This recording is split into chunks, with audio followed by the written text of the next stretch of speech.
Hello everyone, Phoenix Knight here. Welcome to the channel, and welcome back to the 2023 Summer of Lovecraft.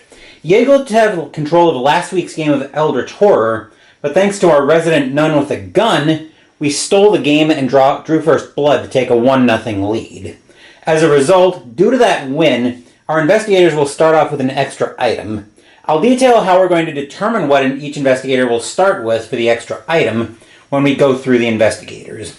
In this game, we're trying to seal off gates to make sure the Ancient One gets chased off before he wakes up. There are a few ways to win the game, but we lose when all the investigators are devoured.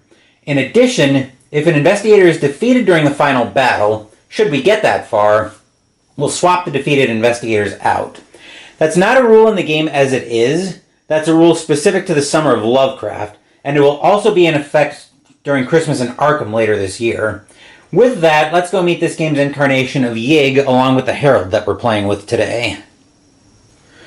When we played Arkham Horror 2nd Edition on the channel back over Memorial Day weekend, we took on Yig in that game as well and lost pretty badly. So we'll just refresh our memory with how Yig works. So there are a couple of ways that Yig modifies the game.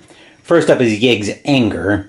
While Yig stirs in his slumber, he gains a doom token whenever a cultist is defeated or an investigator is lost in time and space. And then worshippers. Yig's worshippers are actually disguised serpent people. Their bite is highly poisonous. Cultists have a combat rating of +0 and a combat damage of 4 stamina. So they're very dangerous monsters, in other words. And then the Herald we're playing with today is the Lurker at the Threshold. The all-in-one and one-in-all. When the Lurker at the Threshold is the Herald, at the start of the game, shuffle the Reckoning deck and place it by the Herald sheet. Then place the Dark Pact cards near the Herald sheet and create a pool of power tokens. I did all of that when I was setting up last night, so everything there is ready to go. We'll take a look at how the Lurker modifies the game. Rites of Magic. Whenever an investigator casts a spell, he may accept the Lurker at the Threshold's aid. If he does, he reduces the sanity cost of the spell to 0 and automatically passes the spell check, but must immediately take a Blood Pact, Soul Pact, or Bound Ally and follow its instructions. Must then draw and resolve a Reckoning. As a note, an investigator may never have more than one of each kind of Dark Pact, and may not accept the Lurker at the Threshold's aid if they already have one of each kind of Dark Pact. So we do need to be very careful of that. I'll go through how the pacts actually work when we take them. Ever-present temptation. At the start of any turn, an investigator may make a pact with the Lurker at the Threshold. If he does so, takes a Blood Pact, Soul Pact, or Bound Ally and follows its instructions. An investigator may take more than one type of Dark Pact on their turn, but may never have more than one of each type of Dark Pact. Note, don't draw and resolve a Reckoning card when you take a Dark Pact at the start of a turn. We'll do that during each investigator's upkeep phase if they're going to end up taking a pact.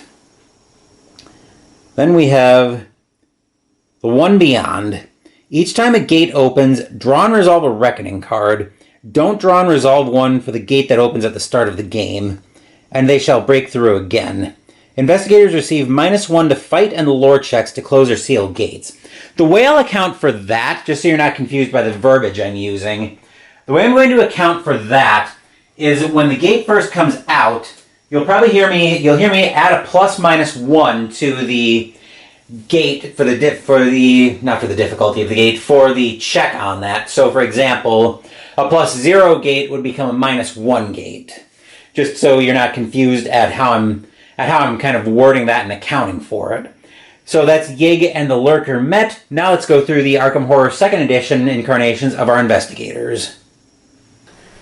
The Dice Tower is relevant to this shot. We'll come back to how in a minute. But first up, let's go ahead and meet Carolyn Fern, the psychologist. There's her investigator token. We'll move her over to Arkham Asylum as her start space. Carolyn Fern, the psychologist, 6 sanity, 4 stamina. Home is Arkham Asylum, fixed possessions $7, and a clue token. We'll go through her random possessions in a minute.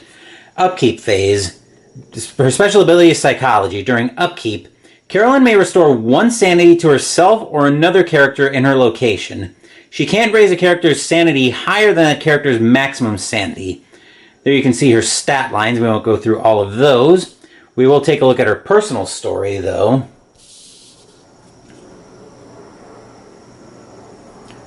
Carolyn Fern read over the frustratingly obtuse paperwork in her room. Getting records from Arkham Asylum had turned it into a bureaucratic nightmare. It was going to take a hefty amount of bribery to grease the wheels. But even as she filled in all the blanks, she worried that she was too close to whatever it was that had killed her patient. It wasn't safe to be here. Final analysis.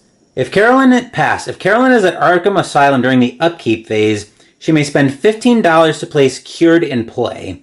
As a fail, if Carolyn has 6 or more clue tokens, place Followed in play. Okay, so one thing to note is with the power tokens, remember, we can spend those as if they were clue tokens, but they don't count as clue tokens. So, say we have 3 clues and 4 power. That wouldn't cause us to fail Carolyn's personal story. Anyway, let's take a look at her random possessions. So first up, she's got 2 unique items. She has Flute of the Outer Gods, any phase. Lose 3 sanity and 3 stamina and discard Flute of the Outer Gods before making a combat check to defeat all monsters in your current area. This does not affect ancient ones. That's an $8 item. That's pretty busted. Her next unique item, Eldtown Shards. During the movement phase, exhaust and spend 2 movement points to make a lore -2 check. If you pass, remove 1 Doom token from the Doom track, discard Eldtown Shards, and lose 2 sanity. If you fail, nothing happens. So we can use that if Doom starts to get out of control, which could very easily happen. Then for her common items, we have a 357 Magnum. As a physical weapon, any phase we can exhaust this to gain +5 to combat checks until the end of the combat. And on upkeep, Magnum 357 does not refresh unless you spend $1, so we will need to keep an eye on that. Her other common item, Flare Gun. Movement phase, discard Flare Gun while in a street area to move all monsters in the sky to your location. That could be interesting. And then for Carolyn's skill we have Clairvoyant, any phase. When making a check to close a gate, you may exhaust this card to reroll all dice showing a result of 1. And on upkeep, this card does not refresh unless you spend all of your focus to do so. And then she's got a relationship as well with our next investigator, but we won't go through that until we go through her relationship partner. But we also need to give her an extra item. So the way we're going to do that is where the dice tower comes into play, along with the die I just dropped into the cup. So we're going to roll a d6. On 1 or 2, Carolyn's going to get an extra item. 3 to 4, she'll get an extra unique item. 5 to 6 will give her a spell. So let's see what we roll here. That's a 6, so Carolyn gets a spell. I'll keep that in the cup for the time being. So the spell Carolyn ends up with is Call Friend. Casting modifier +0, sanity cost 1. Movement phase. Cast and exhaust to choose an investigator in Arkham who is not moved this turn. Move that investigator to your location. Even in Otherworld, that investigator may not move again this turn. Okay, that could be somewhat useful. Anyway, that's Carolyn all set up. I'll set her stat sliders on the first upkeep phase, depending on what we want to do. With that, let's move over to 2nd edition version of Joe. We're keeping the same order of investigators that we had in Arkham and Eldritch Horror from last week. So we're going to Joe Diamond, the Private Eye, next. There's his investigator, Standee. He'll be moving over to the police station as his home location. Move those out of the way. 4 sanity and 6 stamina for Joe. I think I forgot to go through that for Carolyn, but she's got that reversed. 6 sanity, 4 stamina for Carolyn. Fixed possessions, $8, 3 clue tokens, and a 45 automatic, which we'll go through in a second. Random possessions, 2 items, and a skill. His special ability is Hunches. Any phase, Joe rolls 1 extra bonus die when he spends a clue to add to a roll. Alright, so for his fixed possession, we have the 45 automatic, which is just a straight +4 to combat checks. Very handy there. So now he has 2 extra 2 extra common items, so we find... Oh wow, a shotgun. +4 to combat checks. Any phase. When using a shotgun in combat, all 6s rolled count as 2 successes. We may want to move that over to somebody. We're definitely set on firepower. And then for another common item we find a lantern, which is +1 to luck checks. Then for his skill we find fisticuffs. Any phase. When spending, after making any combat check, spend 2 clue tokens to add 1 success to the result. You may do this as often as you like. We'll take a look at Joe's personal story as well.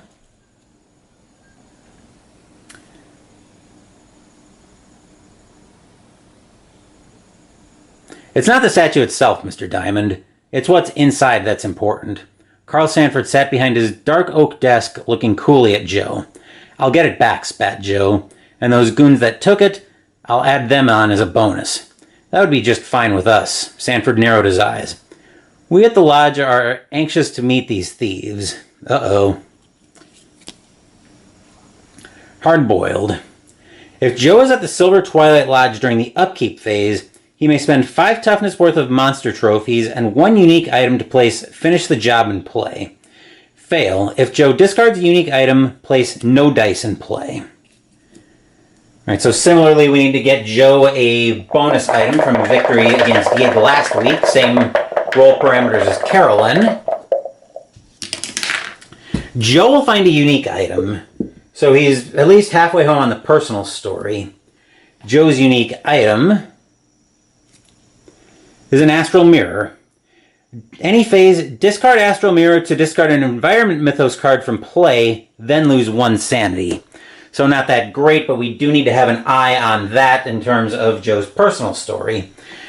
But with that, Joe and Carolyn have a relationship, so let's see what their relationship is. They are survivors. Either you or your partner may exhaust this card before making an evade check to get +1 to the check. That'll be more likely Carolyn who's using that because Joe is very tooled up. But I suspect we can pass one of his guns off to somebody else, but that will do it for Joe. Let's go meet Sister Mary. Sister Mary is, of course, our 3rd investigator. There's her investigator, Standy. She'll move over to South Church. 7 sanity, 3 stamina. Fixed possessions, she's got no money to start the game with, a blessing, which we'll go through, a common item, a cross, and a unique item, holy water. Random possessions, 2 spells, and a skill. We'll take a look at her personal story first.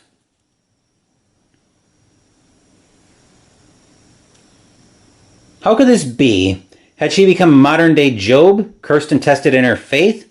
The works of dread pagan gods and heretical cults were rampant in this town. Even Father Michael was shaken in his faith. How could Mary, humble servant of God that she was, hope to persevere? Father, into your arms I commend my spirit. Mary tightened her grip on her cross and marched out into the night. If this was a test of faith, she intended to see it through. He is my shepherd. Pass. Each time an investigator is blessed, place a clue token on this card. If there are 2 clue tokens on this card, place Fear No Evil in play. If Mary gains if Mary gains a curse card, place I Shall Not Want in play. So let's take a look at Sister Mary's special ability, Guardian Angel. Any phase, Sister Mary is never lost in time and space. Instead, if her sanity is 0, she returns to Arkham Asylum. If her stamina is 0, she returns to St. Mary's Hospital. If neither her sanity nor her stamina are 0, she returns to South Church. So she could be huge for helping to close gates. Her stat line isn't that great for it though, but we can keep that in mind. But we need to go through her possessions. So first up we have a cross, which gives her +0 to combat checks, +3 if the opponent is undead, and +1 to horror checks. Then we've also got holy water. Unfortunately, that's a one-off. +6 to combat checks, discard after use, but it takes up both hands. So we can put that up there. And then for random possessions, she's got 2 spells. So first spell for Sister Mary is a premonition. Casting modifier -1, sanity cost 1. Any phase. Cast and exhaust to move up one skill slider up to 2 steps. And then for her spell, her second spell, Spectral Razor, oh my. Casting modifier +2, sanity cost 2, magical spell. Any phase. Cast and exhaust to gain +X to combat checks until the end of this combat, where X is twice the number of successes you rolled on your spell check. Oh wow, that could be useful. And then as for a skill she finds, Hide. When you make any sneak check, add +1 to each die you roll for purposes of checking for successes. In essence, a roll of 3 becomes a 4. Then we'll take a look at her blessing. I've got a blue die here just to remind me on upkeep phase that I need to keep track of that. So on upkeep, roll a die and discard this card on a 1. When rolling dice, you score successes on 4, 5, or 6. If you're cursed, discard this card instead of gaining a curse. So essentially, in order to fail her personal story, Sister Mary would have to become cursed twice. But before we... Actually, let's roll for her extra item first. Same roll as before. A 3 gives her a unique item as well, so Sister Mary will find... Kiev Tawil At Umar. You can't be delayed. Movement phase. If you're in Arkham, discard Kiev Tawil At Umar to move to the other world of your choice. If you're in another world, discard Kiev Tawil At Umar to return to Arkham. Oh my, we could potentially move that over to a gate closer. I'm not sure it's going to be Sister Mary. I'm trying to figure out who our gate closer is going to be, though. But we need to reveal the relationship she's going to have with Joe. So, relationship she has with Joe. They're both hunters. This will probably be Joe using this one more. When you and your partner are in the same neighborhood, either of you may exhaust this card before making a combat check against a monster to reduce its toughness by 1 to a minimum of 1 during the combat check. Okay, so that will do it for Sister Mary. Now let's go meet the second edition version of Norman. Here's Norman Withers the Astronomer, 6 standee, 4 stamina. There's his investigator standee. He'll move over to the administration building. I'll point everybody out once we move over to the board, which we're going to be pretty soon. So his fixed possessions are $3, which I have here, 3 clue tokens, and a spell find gate, which we'll look at. Random possessions are a common item, unique item, spell, and skill, not accounting for the extra possession from victory against Yig. His special ability is In the Stars. Any phase. Whenever Norman closes or seals a gate, he may choose any dimensional symbol other than the moon. The gate is considered to have that dimensional symbol instead of its normal symbol for purposes of removing monsters from the board. So we can manipulate the gate that we have to close to whatever dimensional symbol if there's something particularly dangerous we need to get off the board. There's a stat line there. You can pause the video to look at that. Let's look at his personal story. Norman knew that he had to prepare for the coming of the beast. He'd have to delve deeply into obscure places and lore. Ideally, if he could study the type of energies that were found in the beast's home dimension, he could perhaps discover a weakness. Signs unclear. If Norman has if Norman has 3 or more gate trophies, place The Path is Lit in play. Fail. If Norman is lost in time and space, place Set Adrift in play. So we want to have him closing gates, but we want to be careful about how we do it. Speaking of which, let's go for Find Gate. Casting modifier -1, sanity cost 1. Magical spell. During movement, cast and exhaust to immediately return to Arkham from another world. So we could use that potentially to get back quickly. Then Norman's got a common item, so he finds handcuffs. Any phase, exhaust before making a combat check against a cultist, Cho-Cho, ghoul, or maniac to automatically pass that check and gain 1 sanity. But remember, if we use that on a cultist, then Yig will get a doom token on his track. As for his unique item, Blue Watcher of the Pyramid. Any phase, lose 2 stamina and discard Blue Watcher of the Pyramid to automatically succeed at a combat or a fight check, or a fight or lore check. Succeed at a combat check, or a fight or lore check made to close a gate, but we can't use this against the Ancient One. And for the other spell Norman has, we find Curse of Darkness. Casting modifier -1, sanity cost 2. Any phase, cast and discard to choose a monster in your neighborhood and move it to the outskirts. So if we have something we really need to get rid of, we can use that to do it. Then the skill Norman has Marksman. Any phase, exhaust to reroll a combat check. Norman does not want to be doing a lot of fighting in this game. No help for that at this point, though. So we should have our die in here. Die's right here. Same roll parameters as before.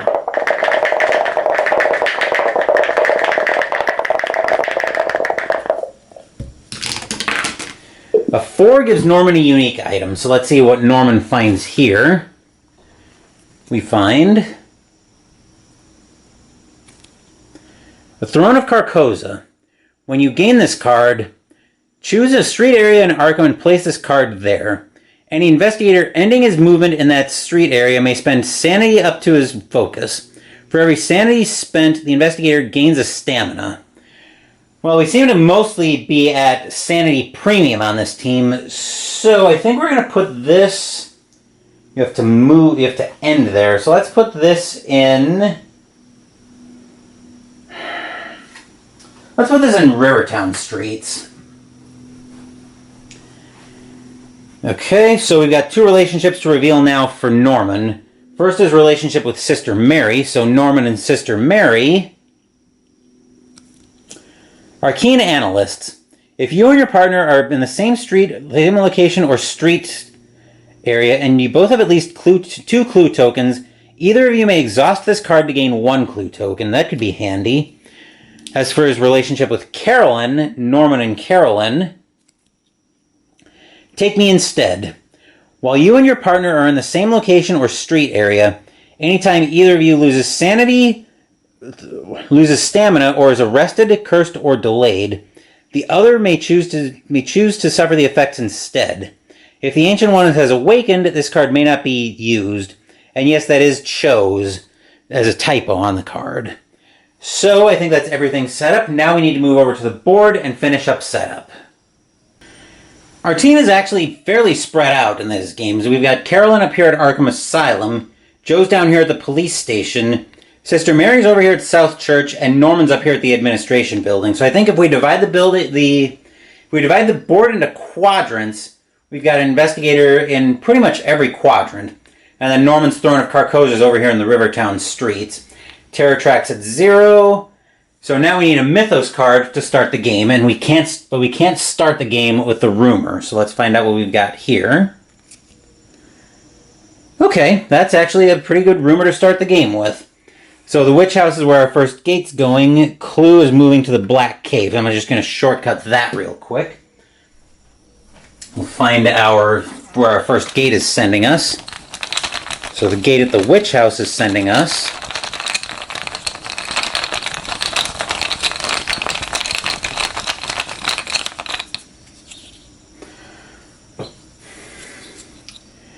into a Lurker gate right off the bat. Split gate for Plateau of Leng and the Dreamlands. Oh, fun. And it's a -2 gate, -3 because of the Lurker with diamond and slash symbols. We need a monster to go with that, so let's find our first monster of the game. I'll get the Doom for Yig's track after I pull this. So we'll find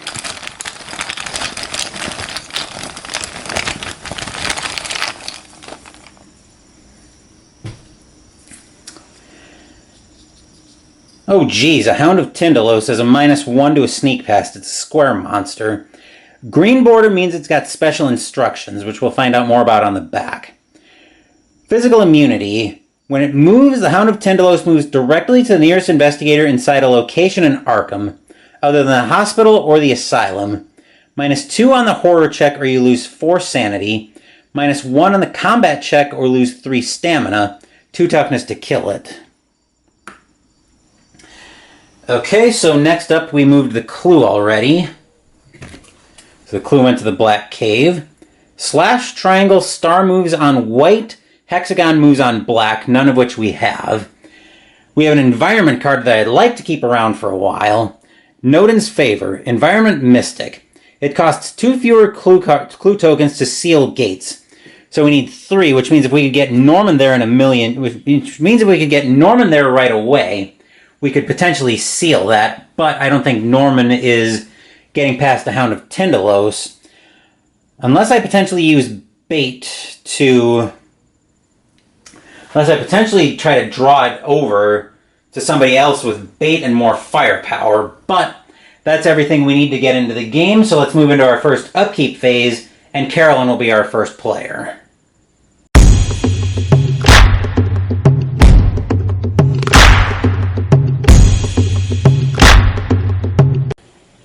Money is probably going to be a bit of a problem in this game, so there are a couple of ways I can try to get around that. One is to go get bank loans like crazy, but I don't like having bank loans right away. I don't like having bank loans. I think a better idea would be to try to get a retainer. Fortunately, Carolyn is 3 away from the newspaper, and that's where her speed top's up at, so I think she will go try to get a retainer from the newspaper. I'll put everything else middle of the road for the time being. We'll go 3... So we'll go 2-3 on Fight Will, 3-4 on Lure Luck, and I've got to top her speed up at 3 to get her over to the newspaper. That's it for Carolyn on upkeep phase. Let's move over to Joe. Joe could seal a gate right now as well, also having 3 clues. But right now I'm more interested in making sure that Hound of Tindalos doesn't go for somebody that can't really fight it right now. So I think we're going to send him down to the Black Cave and have him get those clues down there, because I also don't want a gate to swallow them up.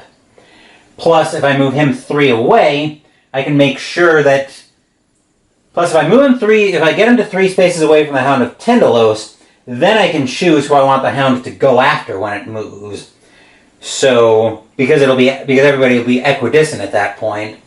So he needs a speed of 3 to get to the Black Cave from the police station, I believe. 1, 2, 3. Yes, okay. So he needs a speed of 3. As for his Fight Will, I'm going to make it 2-3, especially since he's got the shotgun. Then for the, I did forget to mention focus numbers. Carolyn and Norman both have 2. Sister Mary has 1. Joe has 3. What focus means is that's the number of shifts I can make on my sliders in the upkeep phase. Then I'll put his Lure Luck at 1-2. So that's everything we need for Joe. Now let's move down to Sister Mary. The best plan with Sister Mary right now is probably going to be to start gobbling up some of these clues down by her. So I think we'll start with the Historical Society, which means she'll need a speed of 2 to get there. We'll make everything else middle of the road for the time being. So 1-3 on Fight Will. Let's go 3-4 on Lure Luck. I think that'll work for her. That will do it for Sister Mary. Now let's move over to Norman. Norman's going to take a similar approach to the others, as he's going to do a little bit of clue gobbling. He'll move over to the Science Building and grab that clue there. He'll need a speed of 2 to do that, so we'll go 2-2 on Speed Sneak. Fight Will we'll go 2-2 on Fight Will. Lure Luck, we're going to make 3-4 for the time being. Kind of keep that somewhat middle of the road. That's it for the upkeep phase. Let's go into the movement phase next, and we'll start off with Carolyn.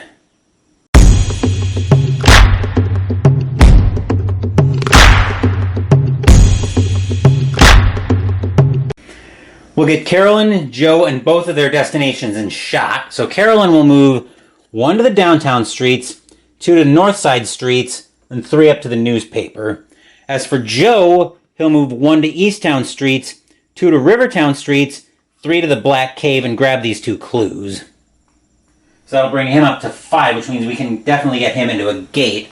But I'm more concerned about the Hound of Tindalos potentially coming after him. So that will do it for Joe. Let's move over to the other side of the board with Sister Mary and Norman. Similar to Carolyn and Joe, we can go get Sister Mary, Norman, and their destinations both in shot. So Sister Mary will move 1 to Southside Streets, 2 to the Historical Society, and grab this clue, which will bring her up to 1.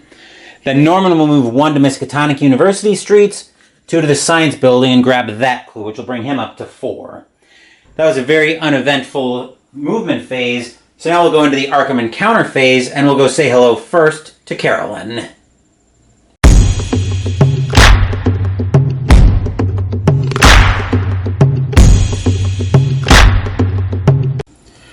We'll bring the dice tower in shot for Carolyn in case we need it, but we also need the orange deck here.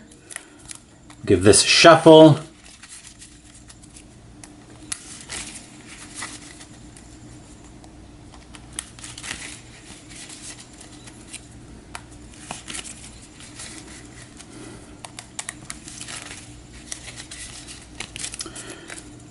And a cut, and we'll keep that as Carolyn's card for the turn.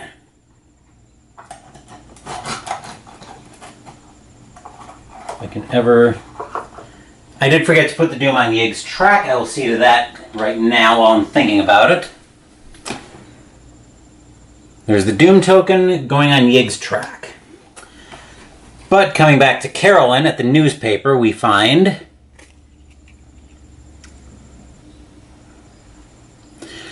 Editor Doyle Jeffries is offering top dollar for anyone who can provide a first-hand account of the strange events plaguing Arkham. You may move to the nearest gate. If you do, take a retainer card and you are drawn through the gate. If no gates are open, nothing happens. Ooh. That would send us into the... That could give us like the gate right off the bat. So I think we will actually move to the nearest gate. So we'll move Carolyn to the Witch House and we'll send her to the Dreamlands, which will also necessitate visiting her during the Otherworld Encounter phase. But more importantly, we get the retainer that I was after. So on upkeep, Carolyn's going to gain $2, then roll a die. Discard this card on a 1, and I will give that a green die to remind myself, similar to Sister Mary with her blessing on her blue die, with a blue die there. That's it for Carolyn. We'll see her again in the Otherworld Encounter phase. Let's move down to Joe at the Black Cave. Dice Tower's in shot. We have the purple deck here. We're not going to do Carolyn's Encounter right now because that's, again, during the Otherworld Encounter phase.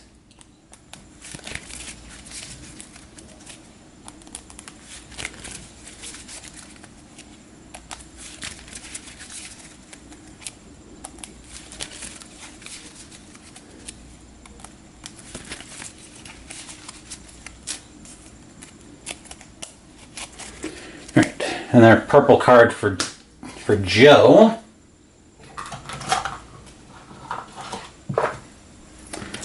At the Black Cave we find if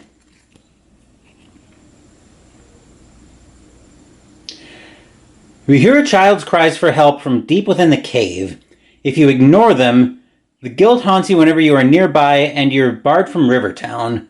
If you try to rescue the child, make a luck -1 check. What's his luck right now? He's at 2. He's going to have 1 single die. I think we got to try it. Plus, we've got clues that we can spend if we need to. I'd prefer not to, but let me double check adding to a roll. Yeah, clue tokens spending. Roll 1 additional die. Okay. Alright, so I think we'll spend a clue. I think we will spend a clue since we got 2 to spare to give him 2 additional bonus dice because remember that's his special ability. He gets 1 for spending the clue anyway, but his special ability is he gets an extra bonus die when he spends a clue to add to a check. And he passes in there, so nicely done, Joe.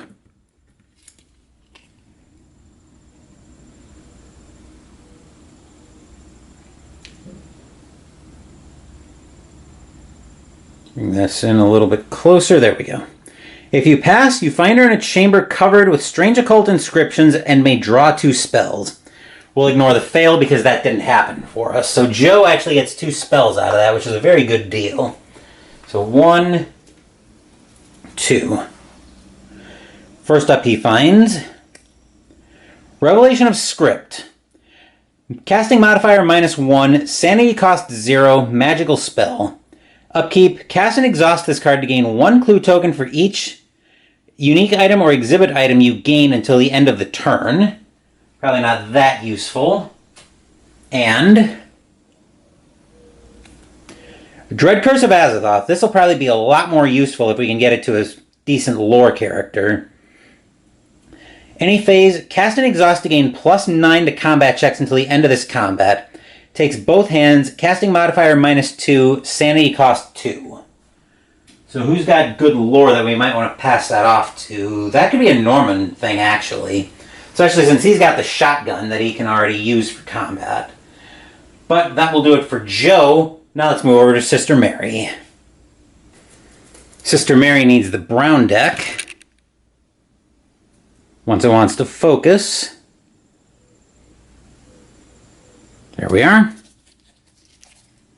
Give this a shuffle.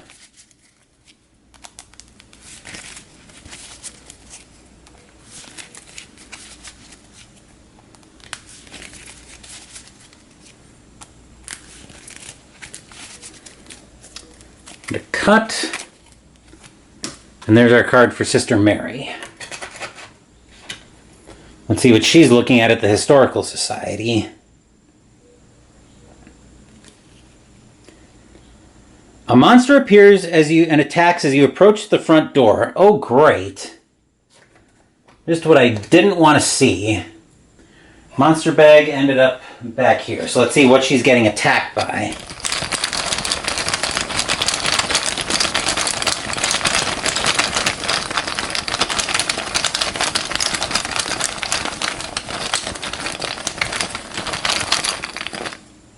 Uh-oh.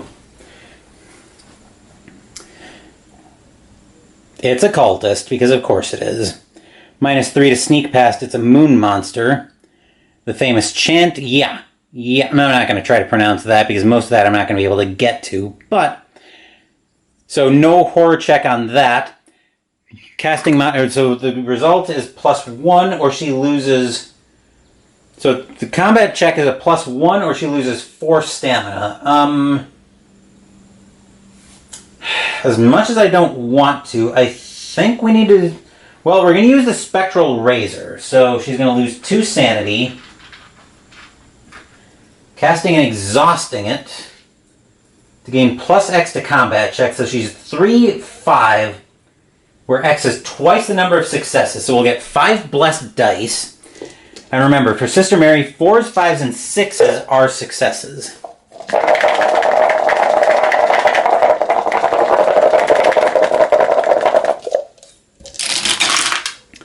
Let's see, 3, so she gets +6 on the check, which means she's at 2, 8 blessed dice.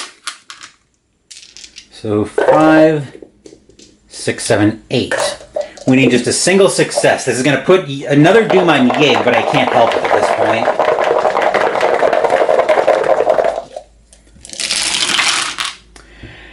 Yeah, so the cultist is dead, but remember, because of that, we put another doom on Yig. So Yig is already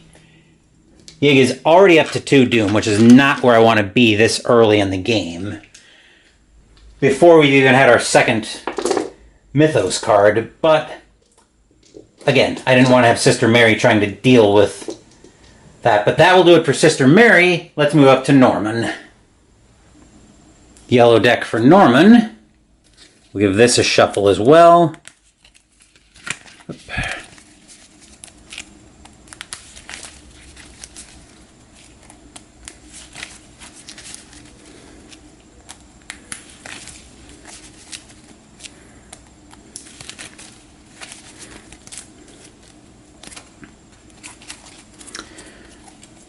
Card for Norman. Let's see what he's got to deal with. Once I put that back on the deck holder like so. So science building for Norman we find. An experiment on dogs has gone horribly awry, and now a student is willing to pay to get rid of the evidence. If you agree to help, pass a sneak plus 0 check to gain $3. Let's see, his sneak right now is 2. We might as well take a shot at it because I kind of cheated to see that there's no penalty for there's no bad stuff essentially.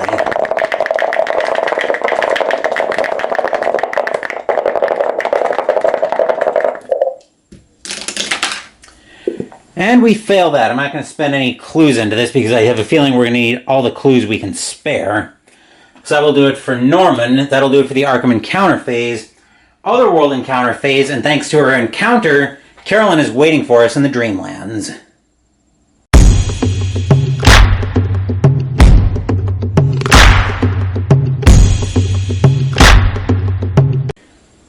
By the colors right here, we see Carolyn can take one off the top. Can take any color, so we just need one off the top. And we have Other. Make a luck -2 check to come across a unique item. Her luck right now is 4, so we get 2 dice at this. Let's see if we can come across a unique item.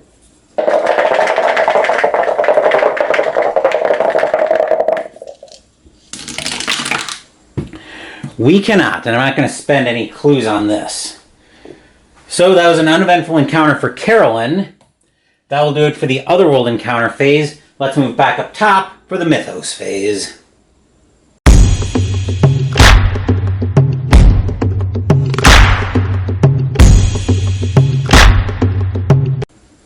Let's see what our next Mythos card is going to be. We find... Okay. We get a gate at the Unnameable. The clue is going to shortcut to the woods. So we get a gate at the Unnameable. Where's my gate bag? Here it is.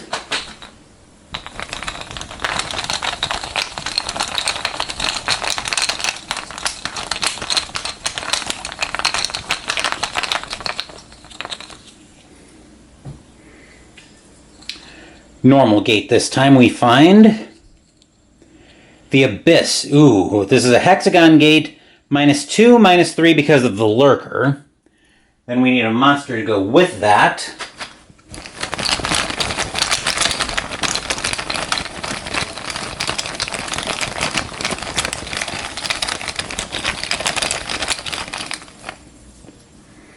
Oh boy, jeez. The color out of space. +1 to sneak past is another square monster. Physical and magical immunity. How fun. Instead of moving, roll a die. On a 4 to 6, all investigators in Arkham lose 1 sanity. -3 to sneak past or lose 4 sanity. +0 on the combat check or lose 1 health. 2 toughness to kill it. Delightful. This time I'm going to remember to get the Doom for Yig, which will bring us up to 3, and then we need a Reckoning.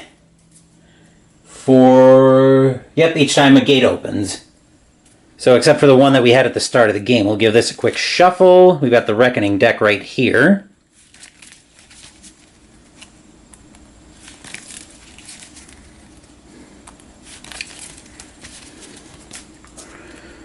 We give that a cut, and that's our Reckoning card.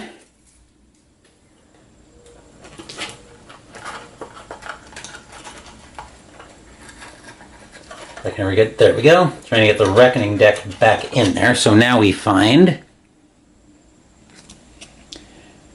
Power Corrupts. Each investigator loses 1 sanity or 1 stamina for each power he has, except I don't think anybody... Nope, nobody has power right now, so we are all clear there. I'll start a discard pile for those. Okay, we shortcutted the clue over to the woods. Hexagon moves on white, slash, triangle, and star moves on black. So basically the reversed movement that we had on the last card. All investigators in jail are released. It's Blue Flu headline. No investigators may be arrested until the end of next turn. Leave this card in play to indicate this.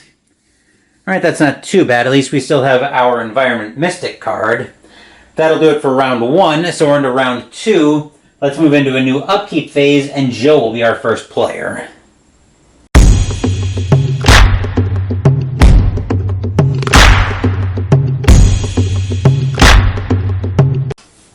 So I have two things I kind of want to try to do with Joe and Norman in the next couple of turns. I want to try to get one of them into the Abyss Gate, at the Unnameable, and I also want to get Norman the Dread Curse of Azathoth. Unfortunately, I don't think I'm going to be able to do both right now. So I think the priority here is I'm actually going to try to get Joe into that gate at the Unnameable. So for that, he's going to need a speed of 3, which he can definitely get there. He's going to have to try to sneak past that color out of space, though. I don't think he's taking that thing out in a million years. So I think that's going to be the plan. He's going to try to sneak past the color out of space. I think all of his sliders are fine. We'll plan on getting his fight up, because he's going to try to close that gate with fight once he comes out. But that will do it for Joe. Now let's move over to Sister Mary. Last turn, last turn, with the blessing, we didn't have to roll for it. We do now, though. She only discards it on a 1, though, so that's something anyway.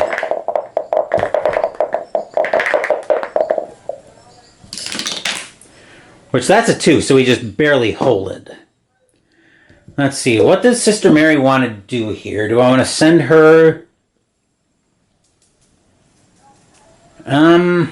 where do I want to send her? I think I'm probably going to send her to the woods, so I can gobble up those 2 clues, which means she'll need her focus to get her speed sneak up to 3, so she can go grab those 2 clues. Her spectral razor does refresh as well. So I think that's it for Sister Mary. Now let's move over to Norman. I think Norman's going to continue clue hunting, so he's going to move to... I think he's going to go grab that clue at the... I'm going to have him grab the Unvisited Isle clue or the Silver Twilight Lodge clue. Either way, he's going to need a speed of 3 to get there. I think we're going to have him grab the clue at the Unvisited Isle. I don't want him to be the nearest investigator. I'm not very happy that it's going to be that Sister Mary is going to be the nearest investigator, but I think she has a decent chance of actually taking out this Hound of Tindalos, especially if she uses her Spectral Razor on it. So I think that will do it for Norman.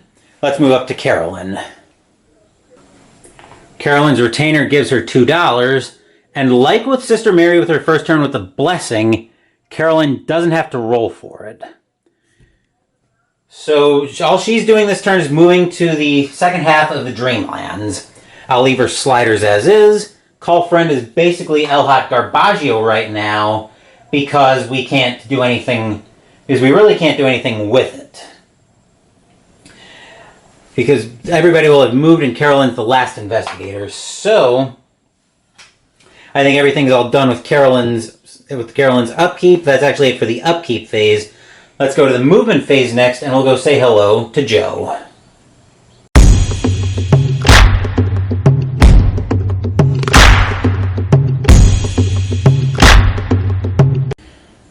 The Dice Tower is all ready to meet us at Joe's destination, as he's going to move 1 to Rivertown Streets, 2 to Merchant District Streets, 3 to the Unnameable. He's going to try to sneak past the color out of space.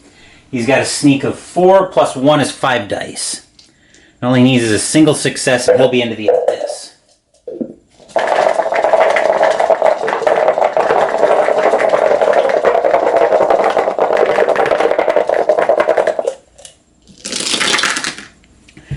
Okay, there is a single 6 in there, so he will sneak past the color out of space, which means he'll be able to get to the Abyss this turn.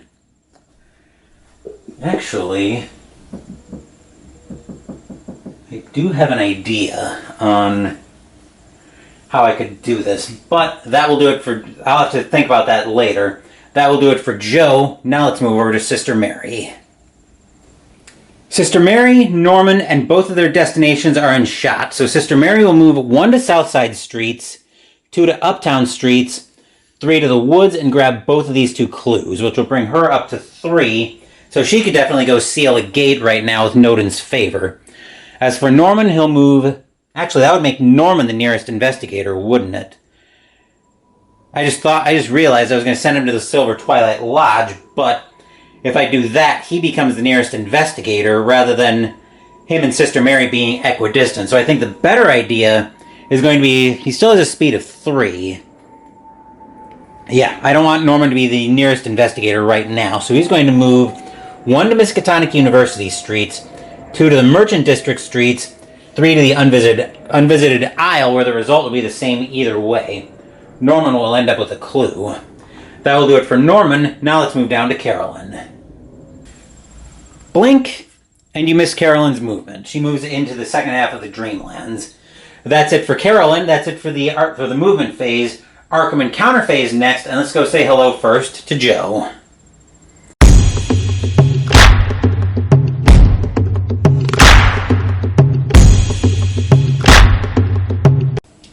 Joe won't be at the Unnameable for long because he's moving to the Abyss. We'll be back to him in the Otherworld Encounter phase. That's it for Joe. Let's move over to Sister Mary. Dice Tower's in shot for Sister Mary. We also need the red deck for her. Red Uptown deck.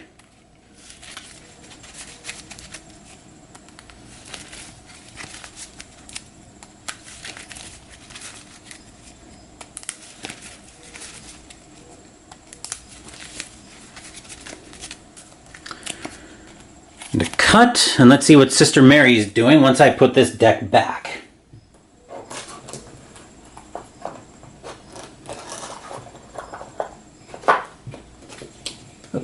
Whoa, it's not... I don't like seeing cards coming out of sleeves. That kind of makes me panic a little bit.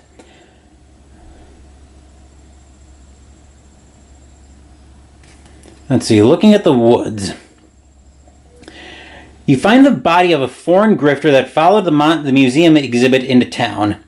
Pass a fight -1 check. Pass a fight -1 check. So her fight right now is 1. I think we're just going to have to automatically fail that.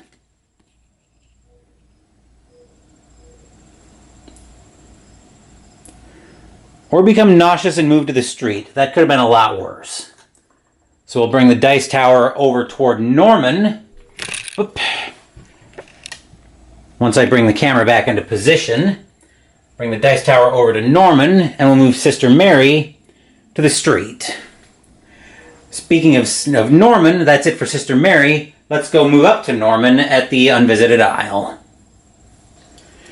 Norman needs the Green Merchant District deck, which we have right here.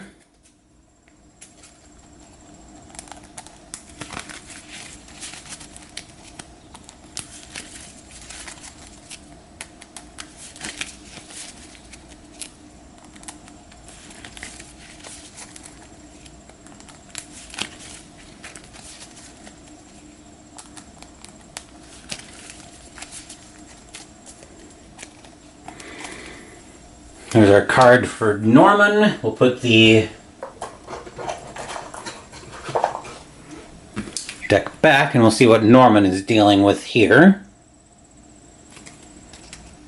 See the Unvisited Isle. Pass a luck -1 check. His luck is 4, so -1 is 3 dice.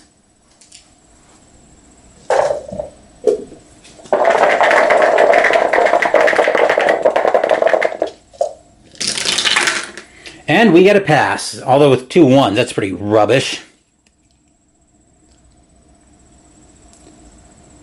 To notice an unusual shape in the reeds, gain 1 common item. Nicely done, Norman. Let's see what we find here. So, common item for Norman, we find an axe. Physical weapon, +2 to combat checks, 3 instead if your other hand is empty. And right now it is, so that's actually very helpful.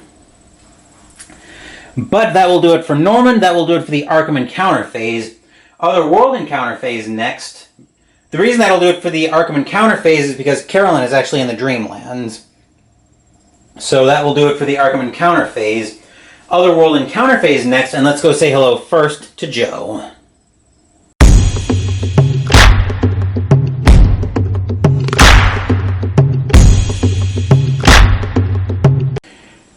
Joe needs a red or a blue for the Abyss. Yellow, no good.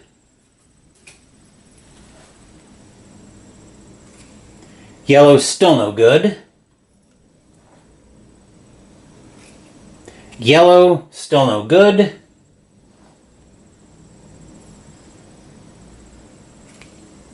Green, also no good. Green, still no good. Red and Abyss. A subterranean monster appears. Oh joy.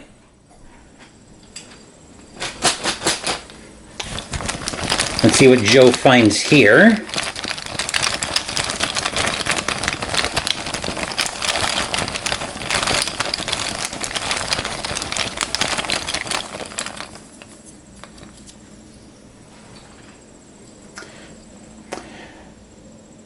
Oh dear, Joe finds a Proto-Shuggoth. -2 to sneak past. He would have 2 dice at this, so we might have to try that. Fast monster because of the red border, but that won't be relevant. Diamond, also not relevant. Physical resistance. The thing roiled and bubbled malignantly as it poured down the street toward us. Eyes appearing and vanishing on its skin as it came. +0 on the combat check, or the horror check, or lose 2 sanity. +0 on the combat check, or lose 2 stamina. 3 toughness to kill it. What physical resistance means is that when we use the shotgun to try to take this thing out, we're only going to get +2 dice, but we will get the bonus on 6s, unless we want to try to sneak past it first. -2, you would have 2 dice at this. We might as well try to sneak past it first. This way, if we don't sneak past it, we're right back kind of to where we started from.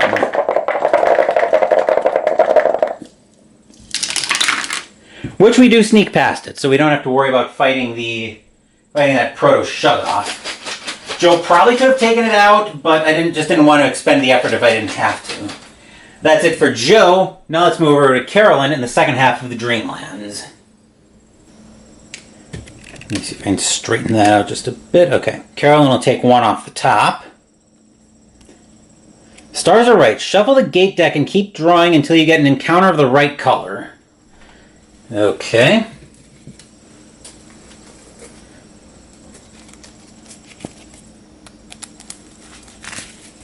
So we'll give the gate deck a shuffle.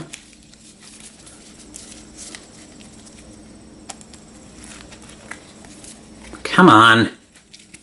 This deck is not that unwieldy because I'm not playing with everything.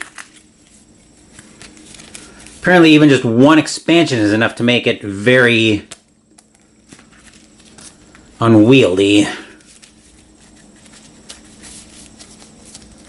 Right, that will have to do, because I'm not fighting with a huge shuffle, but our next card off the top. A monster appears. Are you kidding me, Carolyn? This is not the time for this.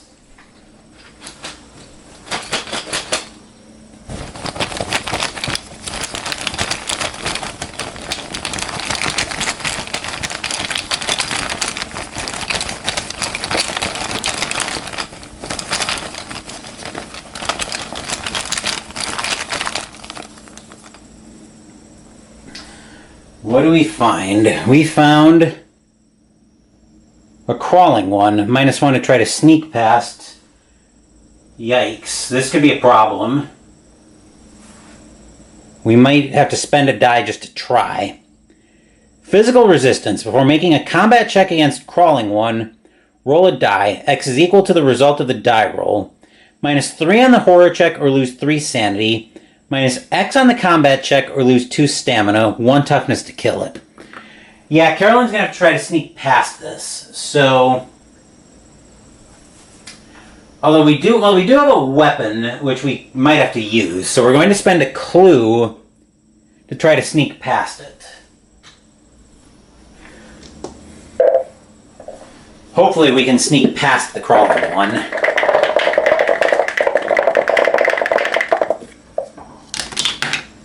We can, thankfully, because that thing was going to be problematic for Carolyn to deal with. She does have a 357 Magnum, but yeah, that could have been potentially catastrophic. But that is it for Carolyn. That's it for the Otherworld Encounter phase. Now let's move back up top for the Mythos phase.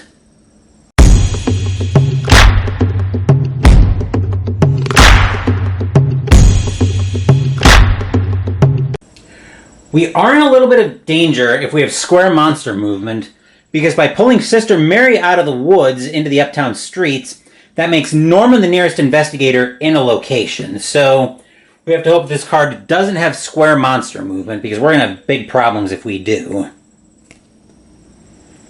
And of course we do. It gets worse, but more on that in a minute. Gate at the graveyard, clue. As a consolation prize, the clue goes to the unvisited isle and ends up in Norman's pocket. So now we need a gate.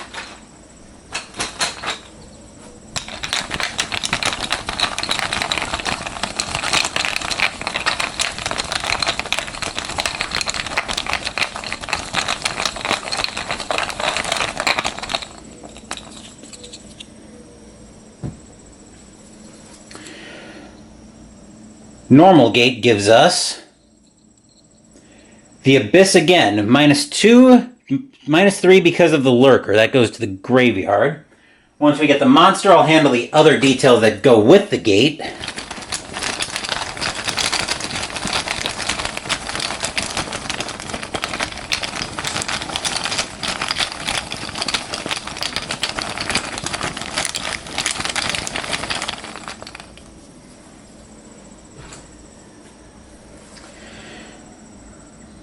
That Proto-Shoggoth is back again. This time the red border will be relevant.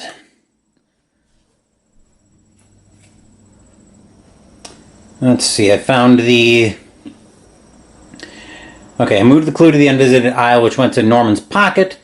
Square and diamond move on white, circle moves on black. That's unfortunate, because the Hound of Tindalos moves straight to Norman. And then the color out of space, we have to roll a die. On a 4 or 6, all investigators in Arkham lose 1 sanity, which right now is Sister Mary and Norman, because Carolyn and Joe are both in another world. Here's my cup. Here's the die. So here's one time where I don't want to see a 4, 5, or 6. I want this to be a low roll.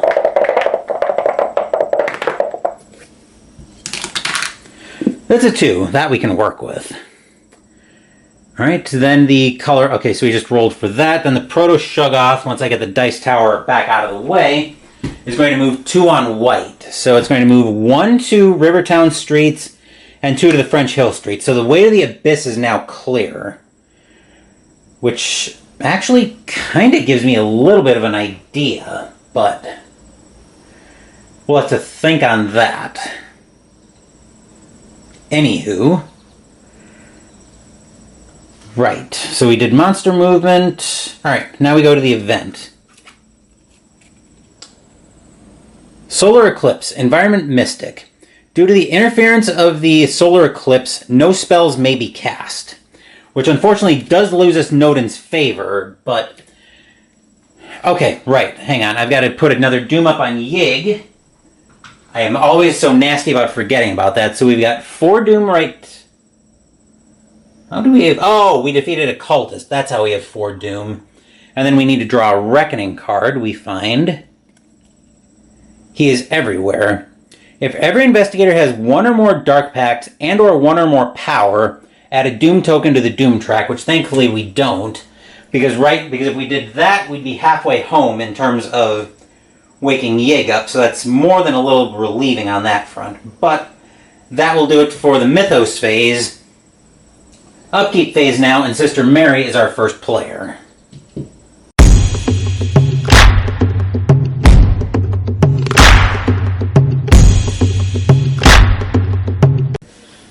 Now Sister Mary has to roll for her blessing again. Hopefully we can keep it.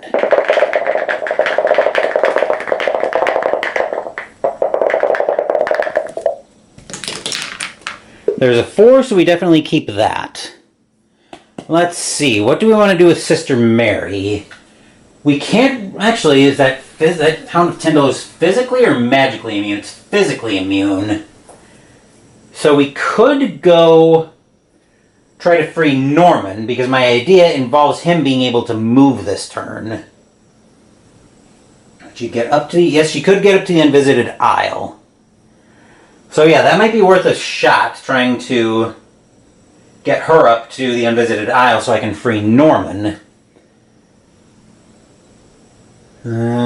She's got a speed of 3. She's got decent fight will. So yeah, I think we can work with that. So we'll go with that as our plan. That will do it for Sister Mary. Now let's go to Norman. Plan A involves Norman getting free of the Hound of Tindalos thanks to some assistance from Sister Mary. Plan B is going to involve him having to try to sneak past that. So to that end, I'm going to bump his speed sneak down to 2-2. Because if he's able to get past that, I'm going to send him into the Unnameable to go into the Abyss as well. He's going to have to get past the color out of space, but a little bit of extra sneak should help him with that as well. So that will do it for Norman. Let's move up to Carolyn. Carolyn's going to get another $2, so I'm going to make some change, bring her up to 11, but she's got to roll for her retainer.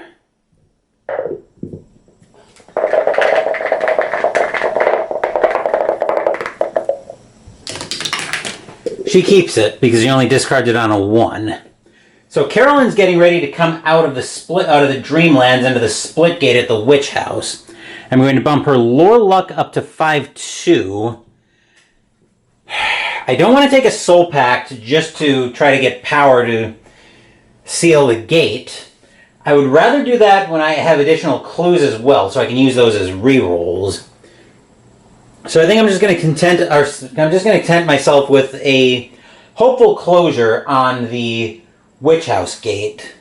So that will do it for Carolyn. Let's move over to Joe.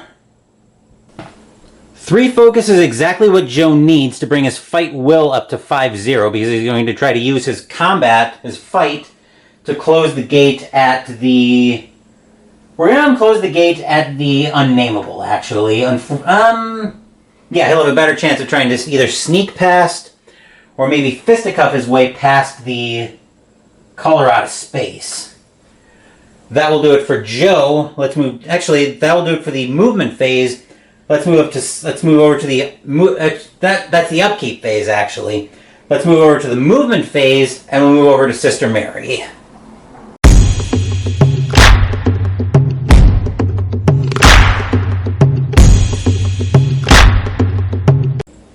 We have Sister Mary, Norman, and both destinations in shop. So Sister Mary is going to move 1 to the Miskatonic University streets, 2 to Merchant District streets, 3 to the Unvisited Isle, where she's watching Norman panic over the Hound of Tindalos that's right there. So she will start off with the horror check, I believe. Let me double check what this is. She's not going to be sneaking past it.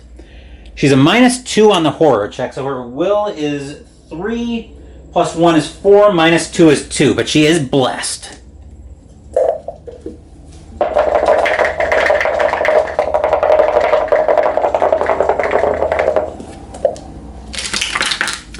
Alright, she's all clear there with a 4.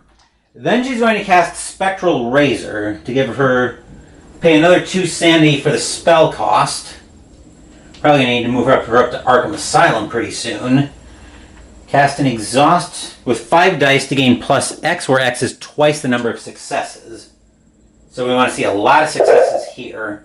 If this doesn't work, I can throw the Holy Water. I'll probably have to throw the Holy Water at this Hound. 2 successes, so she gets plus 4, which is going to net plus 3 by the time we factor in the -1. So she's got... What was that? So 4, 5 minus 1 is 4 dice. So 4 blessed dice. I was hoping for more successes than that, but there's no help for that at this point. So we need 2 successes to take this thing out.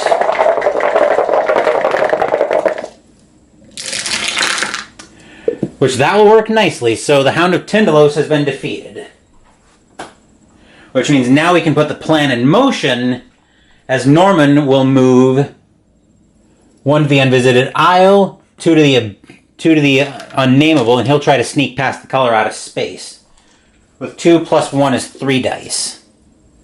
He's unfortunately not in a position to fight this thing. You can spend, actually, before we did that, is that we're in the same location or street area? Before we did that, I was going to exhaust keen analysts for Sister Mary to get a clue. Because they were in the unvisited aisle. So Norman's now got 3 dice to try to sneak past the color out of space. Which he does, so he'll be going into the Abyss next turn. On his turn, I should say. On his turn during the Arkham Encounter phase. That will do it for Norman. Let's move down to Carolyn. We can actually get Carolyn and Joe, along with their destinations, in shot. So Carolyn is not moving far in terms of physical proximity on the board. She's probably moving eons. So she'll move to the Witch House and get an Explored icon on the Dreamlands. Joe's movement phase, blink, and you miss it. He moves to the second half of the Abyss. That's it for Joe. That's it for the Arkham Encounter. That's it for the movement phase. Arkham Encounter phase next, and let's go say hello to Sister Mary.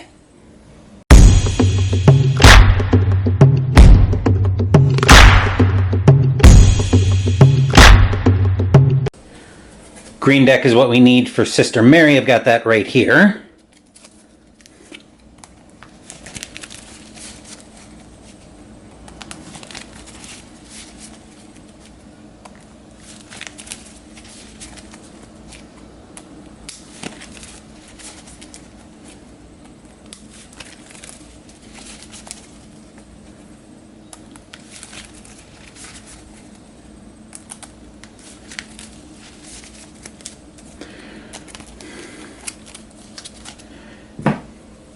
And there's our top card, so Sister Mary finds at the Unvisited Isle.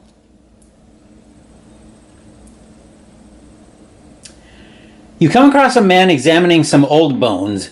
Pass a sneak -1 check. Her sneak is 2 -1 is 1 blessed die.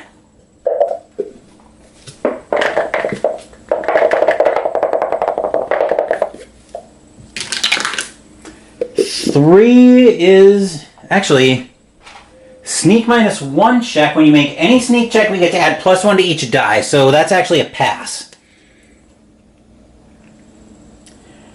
To get close enough to see what he's doing, he finally notices you and is impressed by your skills. Introducing himself as John LaGrasse. Take his ally card if it's available. Otherwise, he shares a meal with you. Restore your sanity and stamina to their maximum values.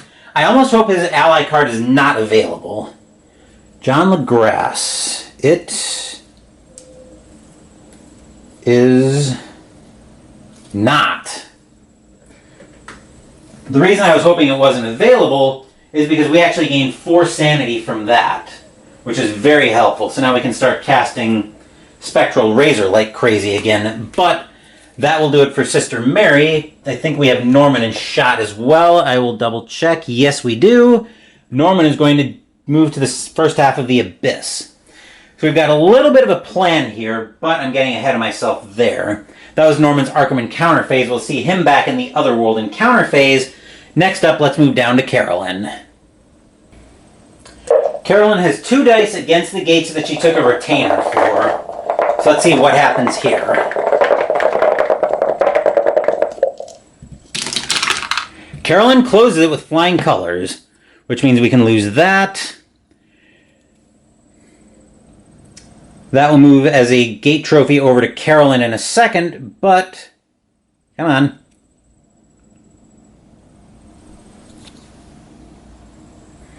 Diamond and Slash comes off the board, so the Proto-Shoggoth goes right back in the cup. Oh, helps to get it in the right cup, Phoenix. Alright, we'll give the Monster Cup a good shake-up. And then Joe gets skipped because he's in another world, but now we're into the Otherworld Encounter phase, so let's go say hello first to Norman.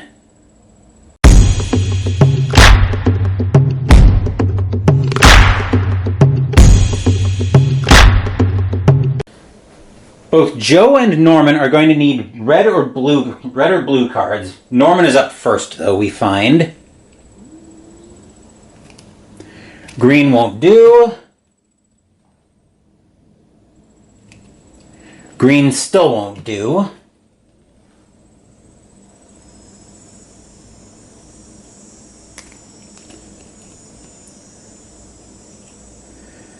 There's a blue, and we have the Abyss.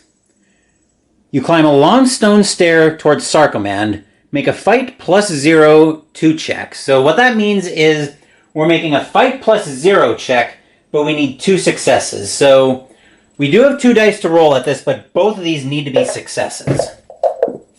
We do have clues to spend if we need them.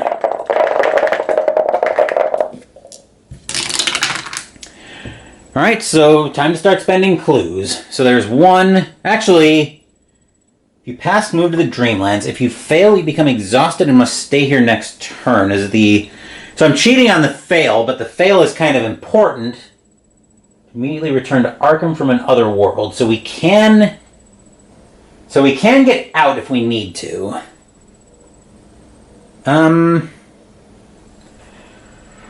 Actually, to immediately return to Arkham. No, this is actually fine.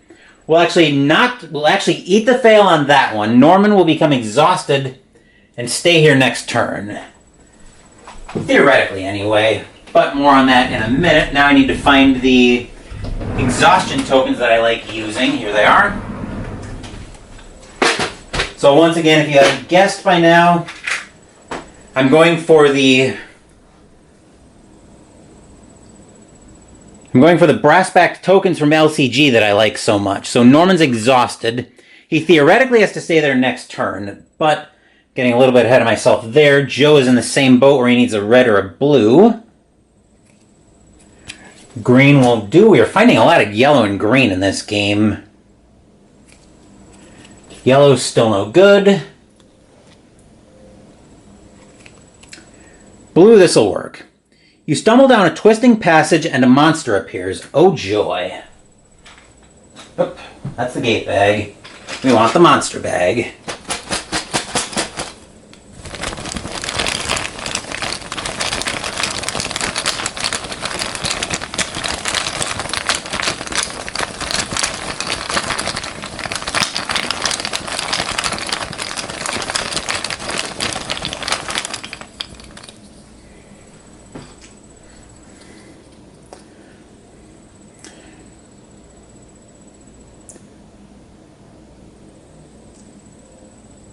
Joe finds the same crawling one that Sister Mary found earlier.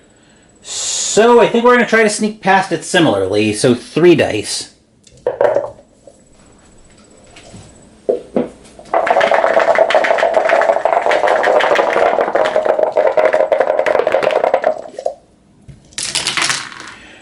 That'll work nicely. 2 5s and a 6. So Joe gets past the crawling one, which means he'll be able to come out of the abyss next turn. But that will do it for Joe and Norman. That will do it for the Otherworld Encounter phase. Let's move back up top for the Mythos phase.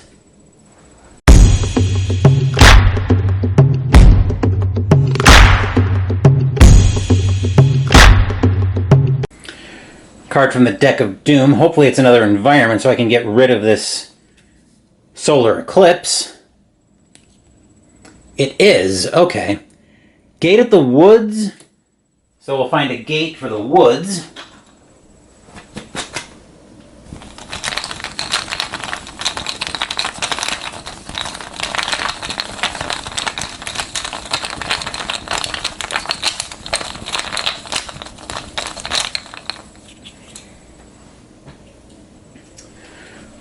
We have a normal gate that finds us going to the City of the Great Race. +0, effectively -1 because of Lurker.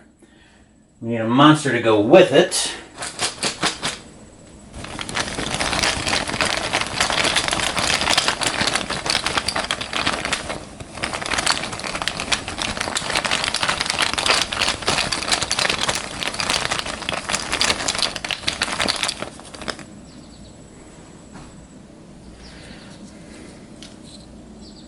A Dark Young, oh boy. -2 to sneak past, Hexagon Monster. Yellow border means it doesn't move. Physical resistance, Nightmarish 1. So, Nightmarish means even if you pass the horror check, you still lose 1 sanity. +0 on that, or you lose 3. -1 on the combat checker, you lose 3 health, 3 toughness to kill it. So I'll remember to get the Doom for Yig, and we'll get a Reckoning. So we're up to 5 Doom already. Devotion Beyond Reason. Each investigator with a bound ally must discard all of his money and items. Thankfully, nobody has a bound ally in this case. Clue moves to Independence Square. So we've got clues up there that I want to try to gobble up if I can. Square and diamond move on white. Circle moves on red. So the only thing right now is the color out of space, which this time is affecting Carolyn and Sister Mary, since Joe and Norman are both in the Abyss.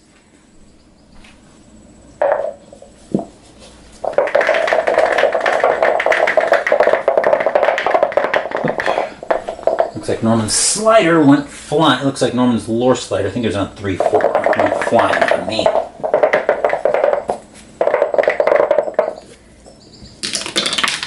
Alright, that's a 4, so Carolyn and Sister Mary both lose 1 sanity. We can deal with that, though. 1 and 1.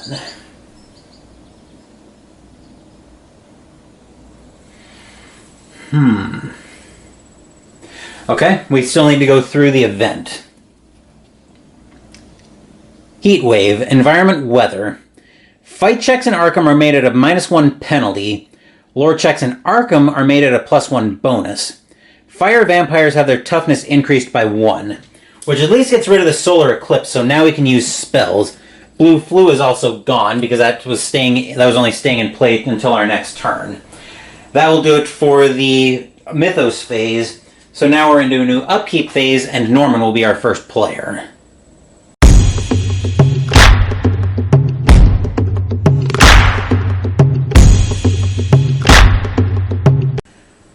I have a plan that could let me win this game next turn, but I need Sister Mary to keep her blessing to pull it off. So I'll have to see if I can put it in motion. Anyway, Norman's delayed right now in the Abyss. If Sister Mary keeps her blessing, the plan I could go through is Norman could try to cast Find Gate to come out. That would be a sanity cost of that would be a casting modifier of -1. He's in Arkham though, so either way he'd be facing a -3 gate, which is very gross. But there is also the matter of I want to gobble up these 2 clues in Independence Square. Sister Mary, I think, is best situated to do that, but that'll probably be our backup plan if Sister Mary doesn't keep her blessing. If she does, I'm probably just going to go for the win on this turn, because I've got Joe ready to come out of... So I've got Joe ready to come out of the Abyss right now as well. But yeah, so let's see. For now, I think I'm going to adjust Norman's lore luck up to 5-2. Because even with the -1 penalty on lore checks, either way he's going to be rolling a single solitary die against that gate, whether he rolls whether he rolls a fight check against it or a lore check. And I'd rather have the lore check. Actually, I could use Blue Watcher of the Pyramid to do that. To automatically succeed at the check to close the gate. And then I do have the clues to seal one off. So I forgot I had that. But let's see if Find Gate works first. But that will do it for Norman. Let's move over to Carolyn. Carolyn does get $2 for her retainer, but then she has to roll for it. And remember, she loses it on a 1.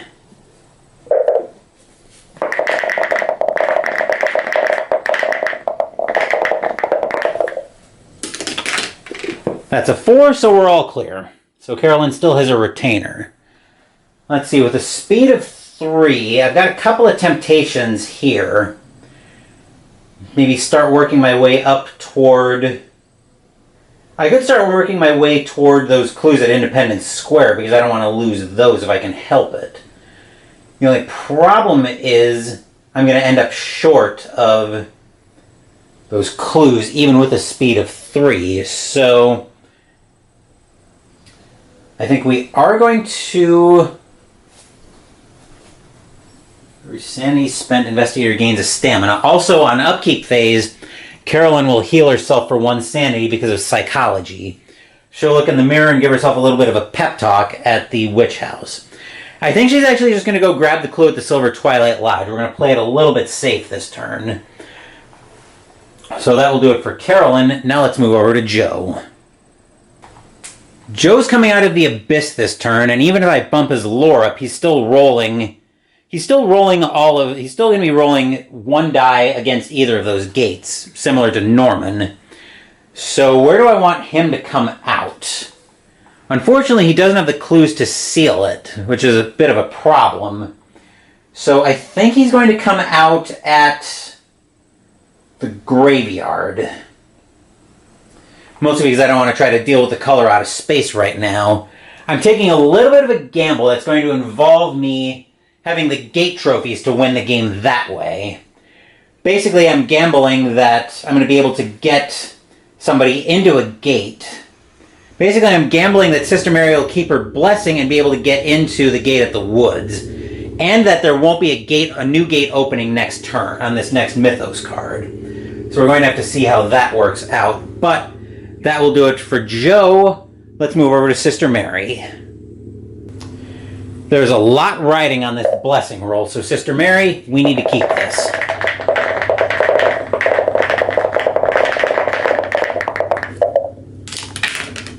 That's a 3, so we do. Okay. Which means Spectral Razor and Keen Analyst both refresh. So I think the plan here is going to be to send Sister Mary into the woods. I'll plan on using either the Spectral Razor or the Holy Water to kill the Dark Young that's there. Because unfortunately we won't be able to seal a gate that would take a Hexagon monster off the board until the Arkham encounter phase, so Sister Mary's going to have to go deal with that Dark Young. Let's see, she's going to need a speed of 4 to get there, so her focus will move the speed sneak up to 4-1. That will do it for Sister Mary, that will do it for the upkeep phase. Movement phase next, and let's go say hello to Norman.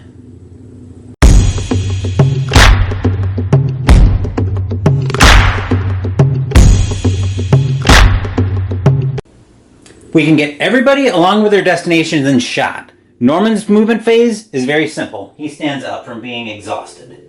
That's it for him. As for Carolyn, she's moving 1 to the French Hill Streets, 2 to Silver Twilight Lodge, and she'll grab this clue. Joe is coming out, we said, at the graveyard, I think. What's he rolling? Actually, we'll bring him out at the Unnameable. He can try to sneak. He'll have a decent chance of sneaking past the color out of space. Alright, that's it for Joe. Sister Mary is moving 1 to the Merchant District Streets, 2 to Miskatonic University Streets, 3 to Uptown Streets, 4 to the Woods, where she's going to have to fight that Dark Young.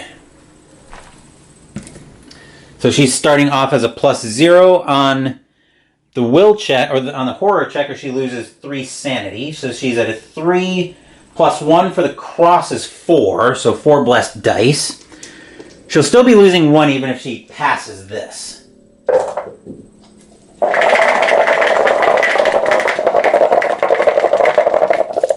And I forgot to give Joe his Explore token, which I will do in a second here. Sister Mary's all clear of that. Now she's going to cast the Spectral Razor. So she's going to have... Whoops.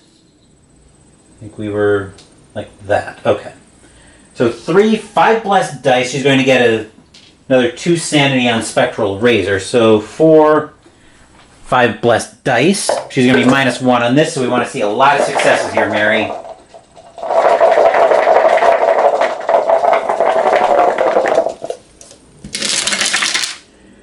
That is 1, 2, so that's another 4 successes. Or that's another 2 successes, which is a +4. Net out to +3. So the 1 cancels out Sister Mary's fight, which means all 3 of these need to be successes. This was not probably the brightest plan I've ever had. But let's see how it goes. I think I was expecting to get more successes than that. Yeah, that was actually a very bad idea. That was a very short-sighted plan. So, Sister Mary should have just thrown the holy water at it in hindsight, but she ends up at she'll end up at St. Mary's Hospital. That's very unfortunate, because she only has 3 stamina. So she'll end up at St. Mary's Hospital. That was a bad play. And then she'll end up with an injury condition. She'll heal all of her stamina. So her injury condition is a sprained ankle, -1 speed. Actually, we could have spent clues for that, but I'm not going to worry about that right now. I could... -1 speed. You can't spend more than 2 clues to add to any speed check. If you ever get another sprained ankle card, you're devoured. That was actually a dumb play on my part. I think I was expecting to get more successes on the Spectral Razor cast, but that will do it for Sister Mary. That will do it for for the movement phase. Arkham Encounter phase next, and let's go say hello to Joe. Or to Carolyn.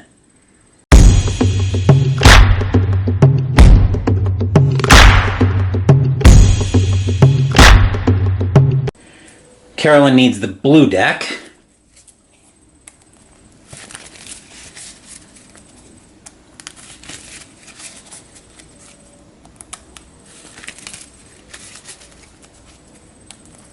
Whoop.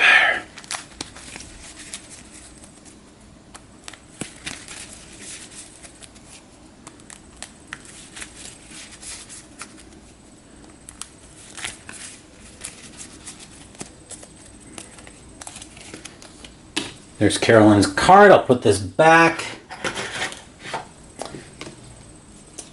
And we'll see what we've got here. So, Silver Twilight Lodge.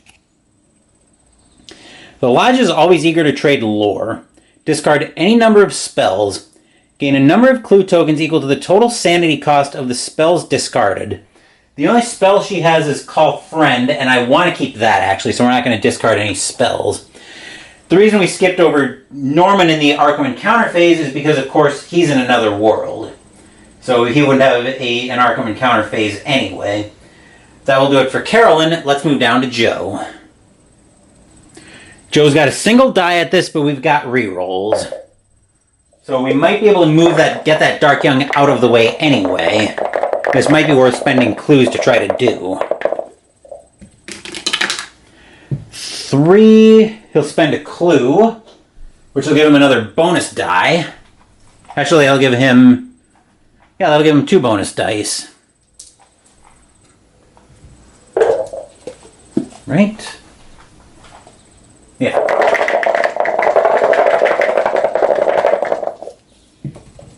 So I think we take that one out.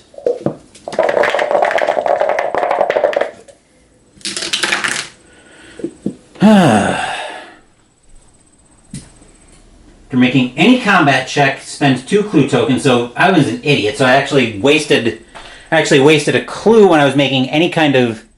Oh no, that's only for combat checks. That's not for fight checks. So never mind. So we have to spend another clue, which I believe gives us this die. That gives us another die, actually. Not rerolls. Okay, there's a pass. So we get so we at least close the Abyss, which takes Hexagon monsters off the board. So the Dark Young going back in the monster bag. Oh, so I get the right bag there. That gate trophy to Joe, so now we have 2. Alright, that will do it for Joe. Sister Mary gets skipped because she ended up in the hospital taking an injury condition. Actually, not injury, an injury condition. So that will do it for the Arkham Encounter phase. Otherworld Encounter phase next, and let's go say hello to Norman.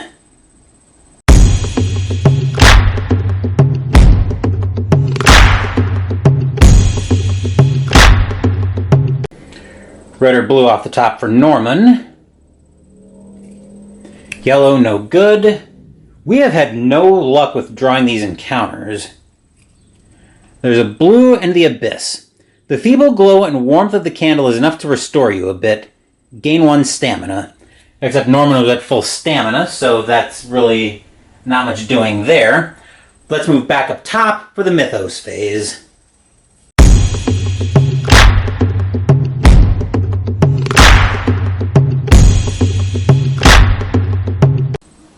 Let's see what the Deck of Doom is giving us this time. Oh joy. Oh boy, this is a problem. So Gate of the Silver Twilight Lodge, which is opening right on top of Carolyn. So this could be a big problem, Gate Bag.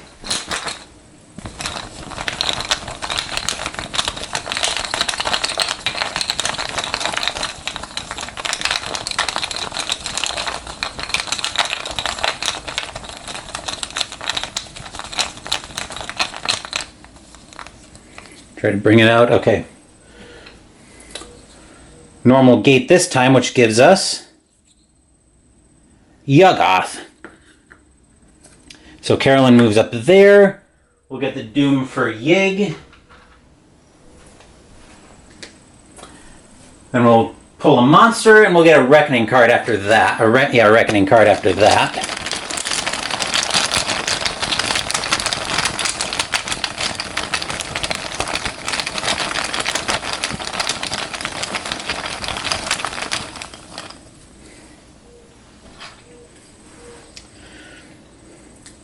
We find a Deep One hybrid, -1 to sneak past plus monster.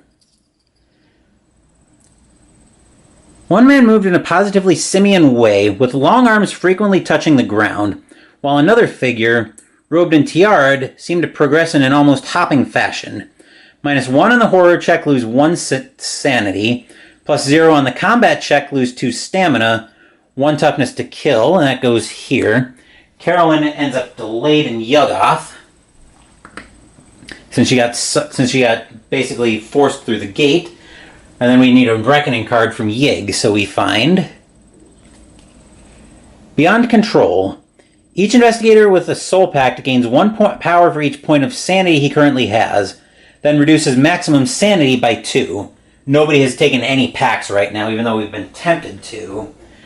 But that will do it for... Okay, so that's the gate spawn. Clue appears at the graveyard, except there's a gate there already. Square and diamond move on white. Circle moves on black. The only relevant monster for that is the color out of space. Which means we have to roll on a 1 to 6, or on a 4 to 6. Everybody in Arkham loses 1 sanity, which is Sister Mary and Joe.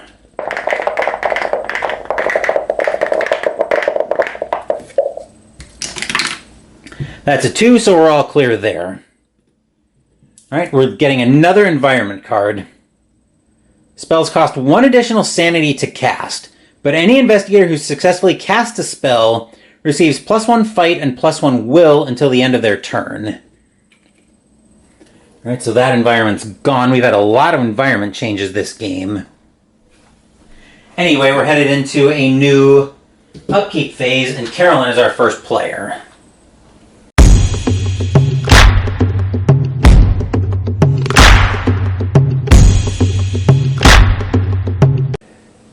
Carolyn is just going to end up standing up for her turn. So I think with that in mind, I'm going to bump her luck up to 4, bringing her lore down a little bit. Since I know luck likes to get tested a lot in other worlds, but Carolyn will get to stand up from the other world and will get to stand up on her movement phase. She does get $2 for a retainer, which would bring her up to 15. But she has to roll for her retainer. So she theoretically has enough money to clear her personal story right now. But getting her up to Arkham Asylum is going to be a little bit of a chore.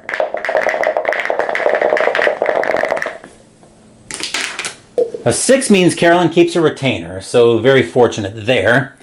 That's it for Carolyn. Now let's move over to Joe. First thing Joe's going to need to try to do is sneak past the color out of space. Assuming he's able to do that, I think he's going to go up to the Curiosity Shop and do a little bit of shopping this turn.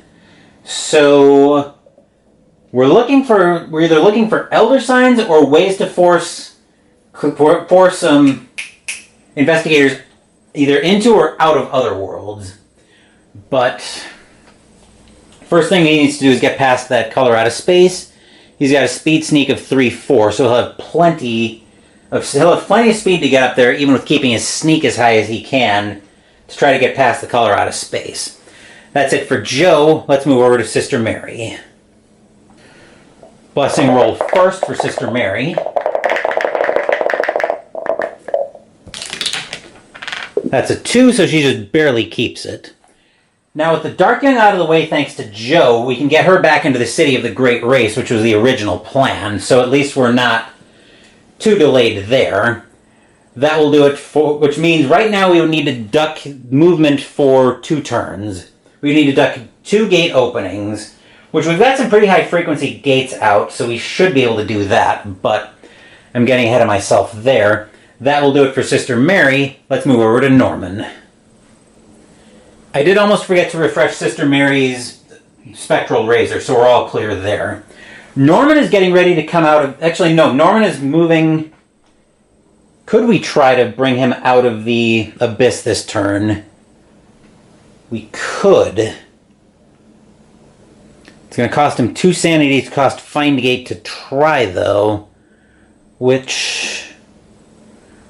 That's not a terrible idea, although leaving the graveyard there to hopefully help with a monster surge is not a terrible idea either. But I definitely want to try to get those clues at Independence Square. I'm kind of eyeing those a little bit nervously, but that will do it. Yeah, I think for now we're just going to have Norman move to the second half of the Abyss. Are we? Actually, no, I think we're going to try... We are going to try to bring him out, I think. Try to seal the graveyard. But that will do it for Norman. That'll do it for the upkeep phase. Movement phase next, and let's go say hello to Carolyn.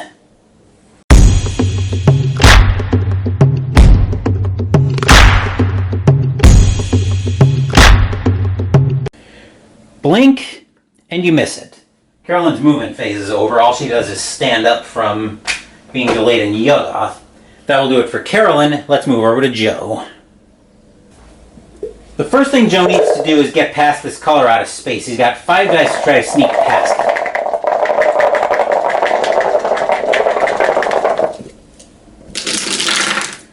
Which he manages to do. There's a 5 hidden in there. So, with that in mind, we'll get the dice tower out of the way.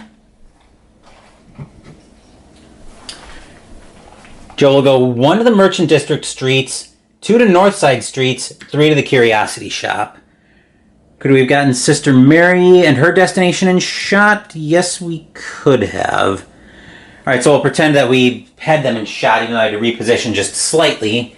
Sister Mary will move 1 to the Uptown streets, 2 to the City of the Great Race. That's it for Sister Mary. Let's move down to Norman. Say it with me, folks. Blink, and you miss it. Norman moves over to the second half of the Abyss in his movement phase. That's it for the Arkham Encounter, or for the movement phase. Arkham Encounter phase next. We're skipping over Carolyn because she's in Yuggoth. And we're going to go say hello next to Joe.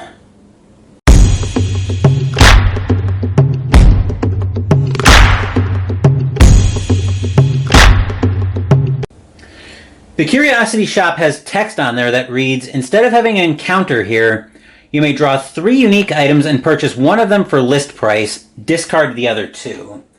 Which we are going to do. So we get 3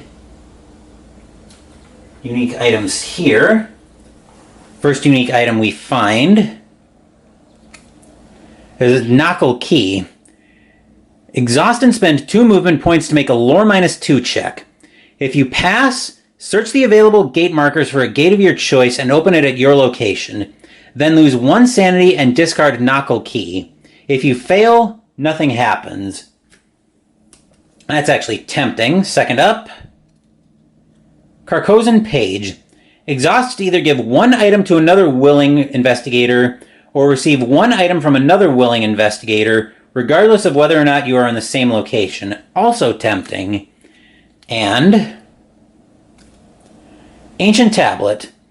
Spend 3 movement points and discard Ancient Tablet to roll 2 dice. For every success rolled, draw one spell. For every failure rolled, gain 2 clue tokens. Well, the Ancient Tablet's the only one I know I don't want. So the question is, of these two, which one do I want?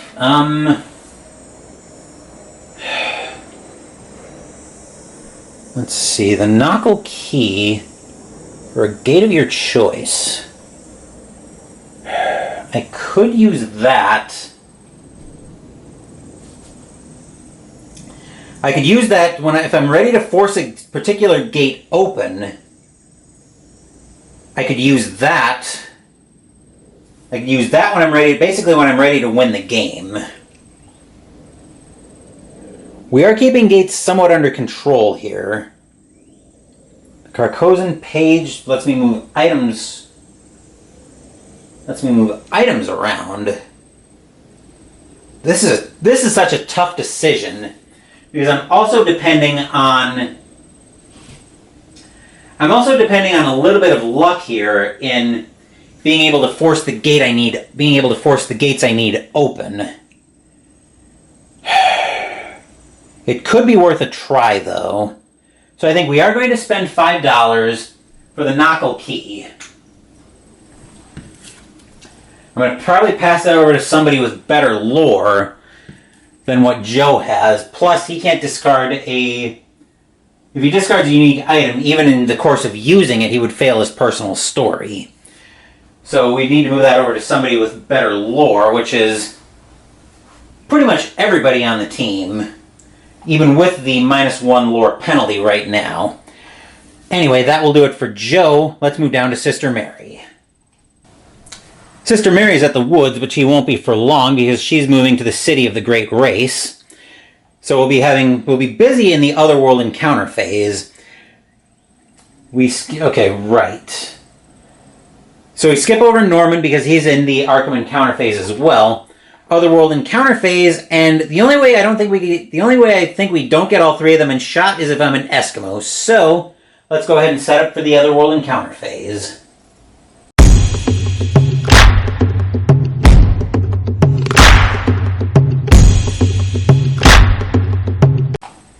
And to the shock of no one, except possibly for my non-existent cat, we can get all 3 of them in shot. So Carolyn first up at Yuggoth, she needs a blue or a yellow. Green won't work.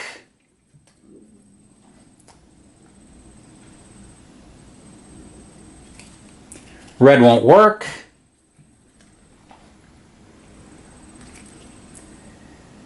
Yellow will, and we have other. The unending blackness terrifies you. Pass a will -1 check. Her will is 3 -1 is 2.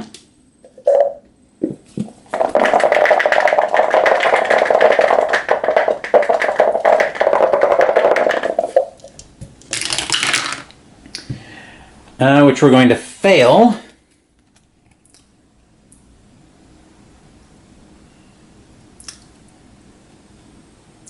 Or lose 1 and 1 from fear and exhaustion. There's a lot worse things that could happen in another world, I'll tell you that much for sure. So 1 sanity and 1 stamina for Carolyn. Sister Mary is in the city of the Great Race. She needs a green or a yellow. Red, no good.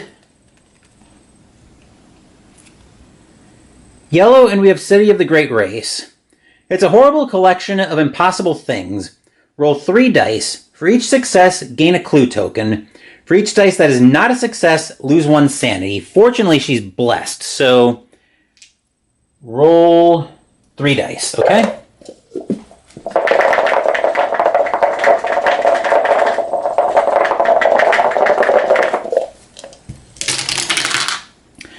Two successes, so she loses a sanity, but she gets 2 more clue tokens, which means she could close and seal this gate. Okay, so she's up to 6 clues now. Norman is in the abyss. He needs a red or a blue.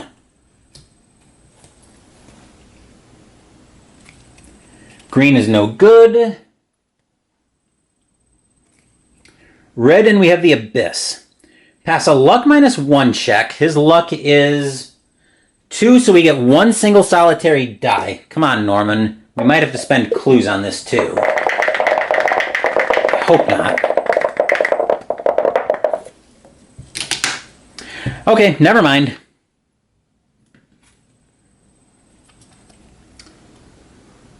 And avoid bad stuff. Alright, I'm just going to clear up the discard pile there. That will do it for the Otherworld Encounter phase. Let's move back up top once I get the Dice Tower out of shot for the Mythos phase.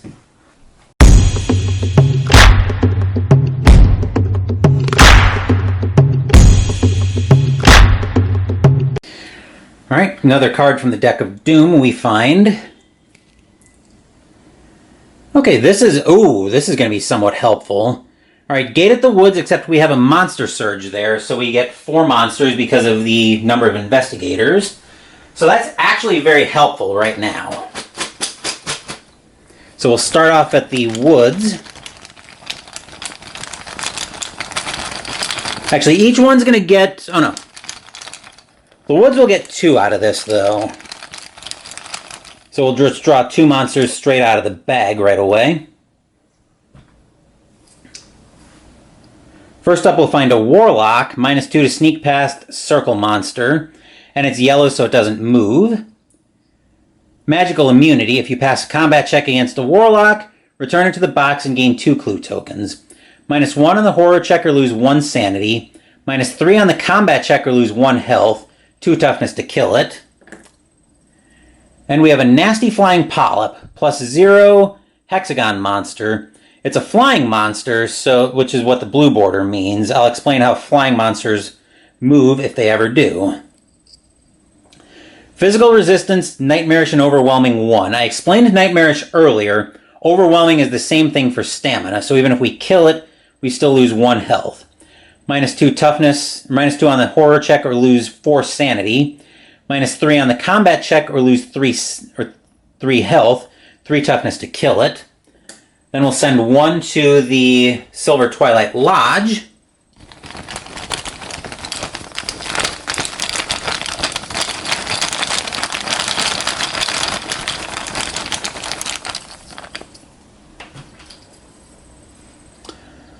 We'll find an actual deep one, +0 to sneak past, plus monster. And yet I saw them in a limitless stream, flopping, hopping, croaking, bleeding, surging inhumanly through the spectral moonlight in a grotesque, malignant saraband of fantastic nightmare. -2 on the horror check or lose 2 sanity. -1 on the combat check or lose 2 health, 2 toughness to kill it. So that's going to the Silver Twilight Lodge, and then up to the graveyard we find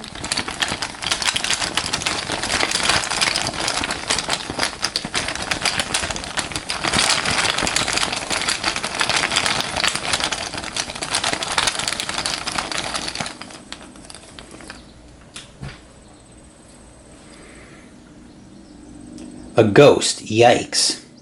-3 on the combat to sneak past, moon monster. Physical immunity and undead, so Sister Mary's Cross would work on this. -2 on the combat check, or on the horror check, or lose 2 sanity. -3 on the combat check, or lose 2 health, 1 toughness to kill it. So that's all done there. Clue to the Historical Society.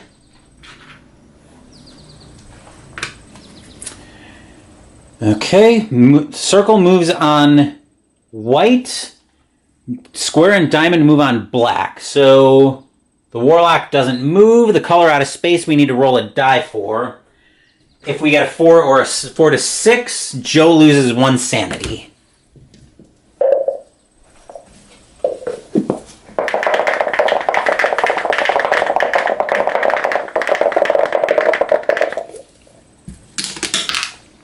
That's a 4, so Joe loses a sanity. Rather unfortunate, but no help for that. Let's see, here's the card. Private security hired in Uptown. Headline: all monsters in the Uptown streets or locations are returned to the cup. So Flying Polyp and Warlock, go bye-bye. They go back to the bag. Okay, that will do it for... So we'll get the discard pile. Dice Tower will come out of shot. That will do it for the Mythos phase. So now we're going to do a new upkeep phase, and Joe is our first player.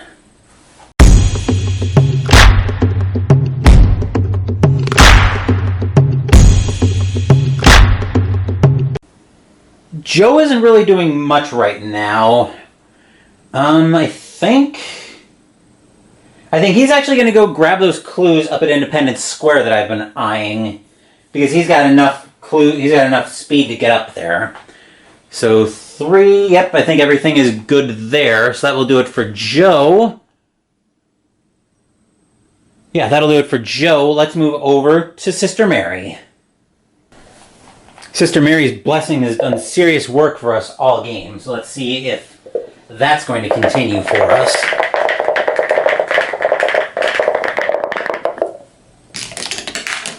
It will not. Unfortunately, we do lose Sister Mary's blessing. So now she's vulnerable to being cursed, which we need to be very careful about. She is moving over to the second half of the City of the Great Race. Unless I want to try to bring her out now, which... I think leaving the Woods Gate there for the time being to try to protect against monster surges is going to be a good thing, especially if we have Carolyn still in another world anyway. So I think we'll just do it that way for now. We're going to leave her sliders as is, though, so that will do it for Sister Mary. Let's move over to Norman. Norman's coming out at the abyss of the graveyard, and given how difficult that gate is going to be to close, I think he's probably just going to use the Blue Watcher of the Pyramid to do it. So the question now is, what symbol do I want to treat that as? A square gets rid of the color out of space, which has been causing us nothing but grief this whole game. But a plus clears out both the Deep One and the Deep One hybrid and makes Carolyn's life a little bit easier. At least when she comes out of that gate. The problem is going to be trying to get past that ghost. Which I didn't think of. Well, yeah, Norman's going to go before Joe this round, and there's no way Joe can get down there in time. Norman may end up being a sacrificial lamb on that one. Actually, with the Curse of Darkness, to choose a monster in your neighborhood and move it to the outskirts. So we could try to get rid of that, but that's that's any phase. Okay, so we'll give that a think, but for now, Norman's coming out. He's going to close and seal the graveyard, though. He'll use the Blue Watcher of the Pyramid to do that. That will do it for Norman. Let's move over to Carolyn.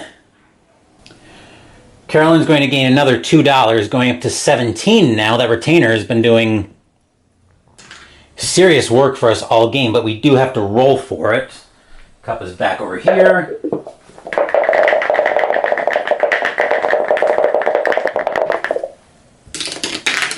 A 6 means she keeps that.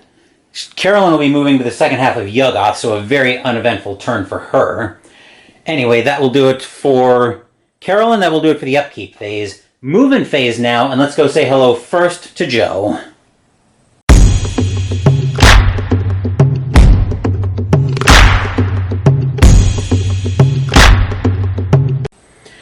Joe is moving 1 to Northside Streets, 2 to Downtown Streets, 3 to Independence Square, and grabbing these 2 clues, which will bring him up to 4. We can't quite get him in a gate and seal it yet, but I more wanted to make sure those clues didn't go bye-bye on us.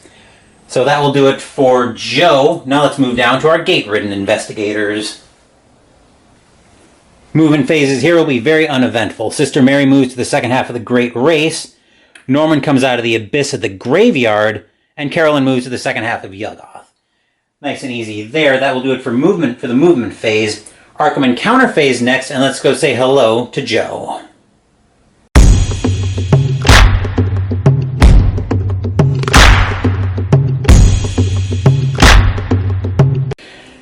First time we've needed the white deck all game. Actually, yeah, first time we've needed the white deck all game, so there's that.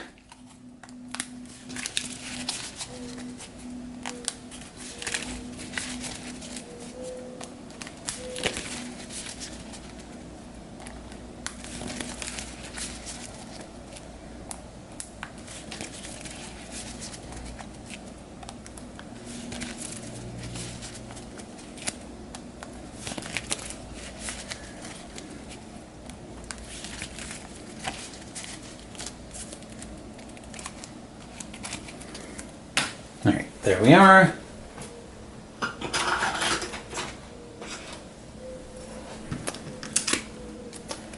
Then our card for Joe. Independence Square. You learn that cultists are bribing the mayor with stolen items from the Legacy of the Pharaohs exhibit and often drop them off on his doorstep. If you'd like to reappropriate them, make a sneak -1 check. His sneak is 4 and he'd have 3 dice to roll at this. I think we'll give it a shot. So 3 dice.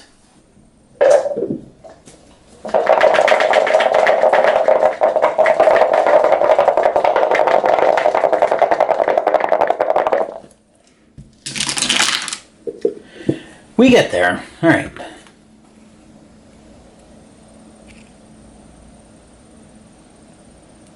If you roll 1 success, you get away, but empty-handed. So at least we managed to get away. That was the most important part. I think we have Norman and Shot as well, so as his encounter, he'll lose 2 sanity and discard Blue Watcher of the Pyramid to automatically close that gate. So 2 sanity for Norman. And we're discarding the card to automatically succeed at a check to close the gate. So the Abyss is off the board, and I can't treat it as a moon, but I will treat it as a... Let's treat it as a... Let's treat it as a plus. Sanity is not as big a problem, I don't think, as... Sanity is not as big a problem as having the 2 monsters there that Carolyn can only kill 1 of. And then Norman will spend 5 clues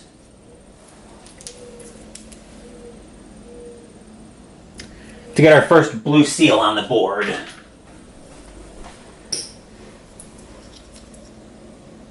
We would need 6 of these to win the game, but you might be able to tell we're not trying to win the game that way.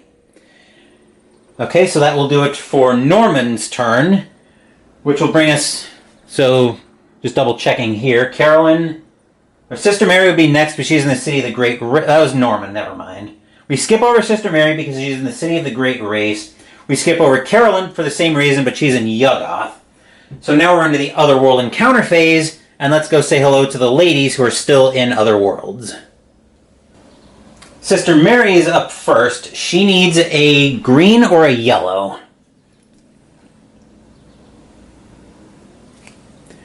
Green, and we have City of the Great Race. Oh dear. Your mind is not your own. Make a will -1 2 check. Her will right now is 3 -1 is 2, so both of these need to be successes. That's what the 2 in brackets means.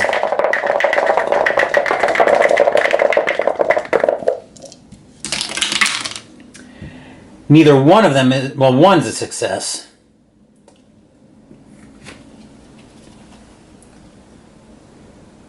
If you fail, the mind wipe is successful. Lose 2 sanity, less 1 for each clue token you discard. We're going to lose the 2 sanity because I've got something of a plan here. We'll have to see if this works. So we're going to lose the 2 sanity, which will bring her 1 from Insane. She would be able to be lost in time and space anyway. So no harm done there. Carolyn needs a blue or a yellow. So let's see what we find here. Yellow, and we have Yuggoth. Okay. A strange creature stares at you with burning eyes. It is as if its gaze were stealing your soul. Pass a luck -1 check. Her luck is 4, -1 is 3.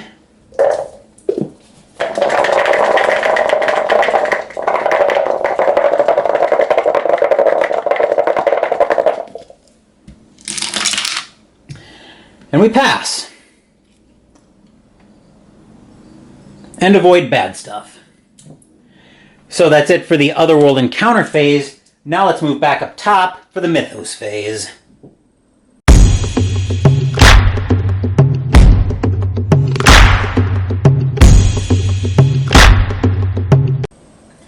If this next Mythos card does not open up a gate, we have a chance to win the game, but I know that's a big ask because we have 1, 2, 3, 4, 5.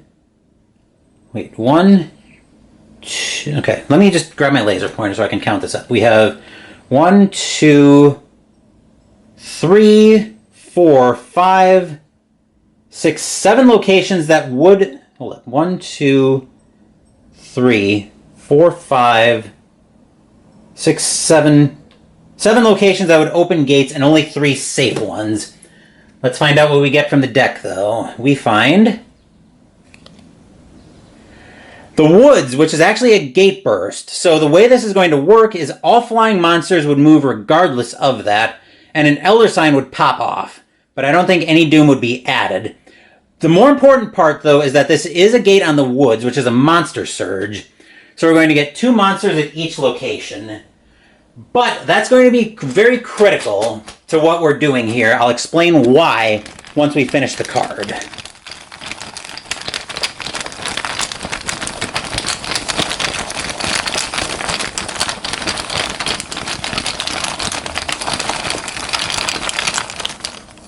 So both places are getting 2 monsters. The Flying Polyp's back. And now we have a Yithian as well. -1 to sneak past, triangle monster. If you fail a horror check against a Yithian, you're lost in time and space. -1 on the horror check. -2 on the combat check, or you lose 2 health, 3 toughness to kill it. Then 2 to Yuggoth. Or 2 at the Silver Twilight Lodge.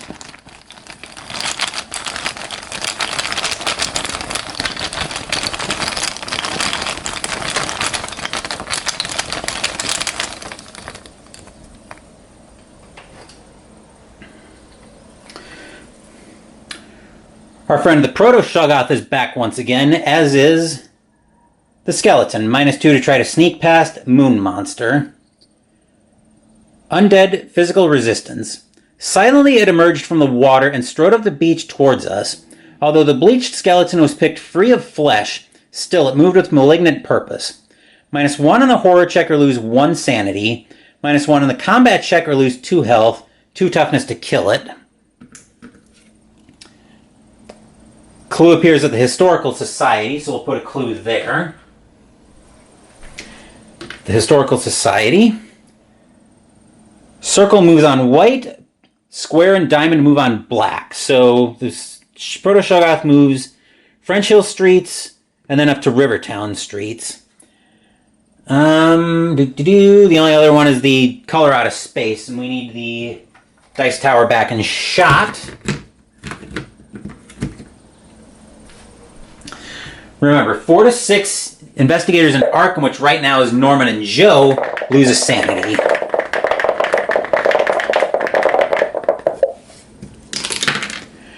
Alright, a 1, so we're clear there. And here's the card. Moon Creature Hoax headline. The first player draws a monster marker from the cup at random and places it in the sky. Treat this monster as a flying monster until it moves to a street area. After that, the monster's movement is treated normally. Okay, so we'll draw the monster out. So that goes into the sky.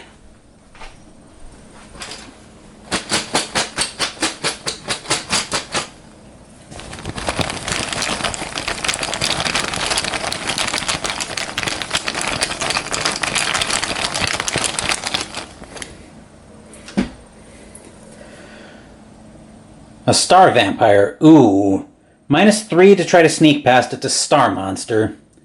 Physically resistant. -3 on both checks, or lose 3 of the respective stat.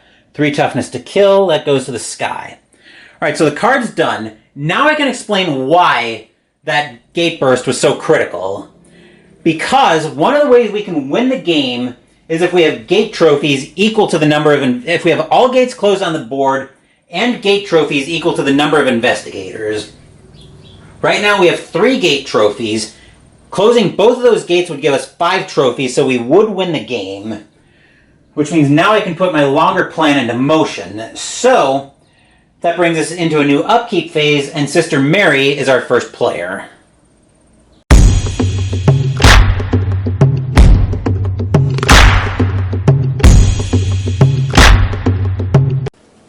we're going to take our first and hopefully last look at Soul Pact. Because Sister Mary is going to take a Soul Pact. This was part of my longer plan. When you gain a Soul Pact, restore your sanity to full.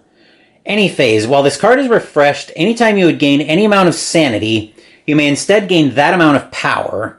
You may spend a power token as either a clue token or as 1 stamina when you suffer a stamina loss. On upkeep, exhaust Soul Pact to lose X sanity to gain X power. So we're going to gain the Soul Pact and immediately exhaust it to give her 6 power. So I'm just going to shortcut not recovering the sanity. I mostly want to make sure I have... The City of the Great Race is not that tough a gate. Certainly not as tough as the Yuggoth gate Carolyn is facing. I more want to make sure nothing goes wrong here. That's more what I'm trying to do here. So, right. That will do it for Sister Mary. Let's move over to Norman. Norman is going to try Curse of Darkness. So he's got to cast and discard that, which is a 3 sanity spell right now because of the environment, because of Scholar Speaks of Leyline. So 3 sanity. We'll bring the dice tower in shot. Casting modifier is -1. So he's got 4 dice at this. Mostly because I want to try to get rid of that ghost. Try to move it to the outskirts.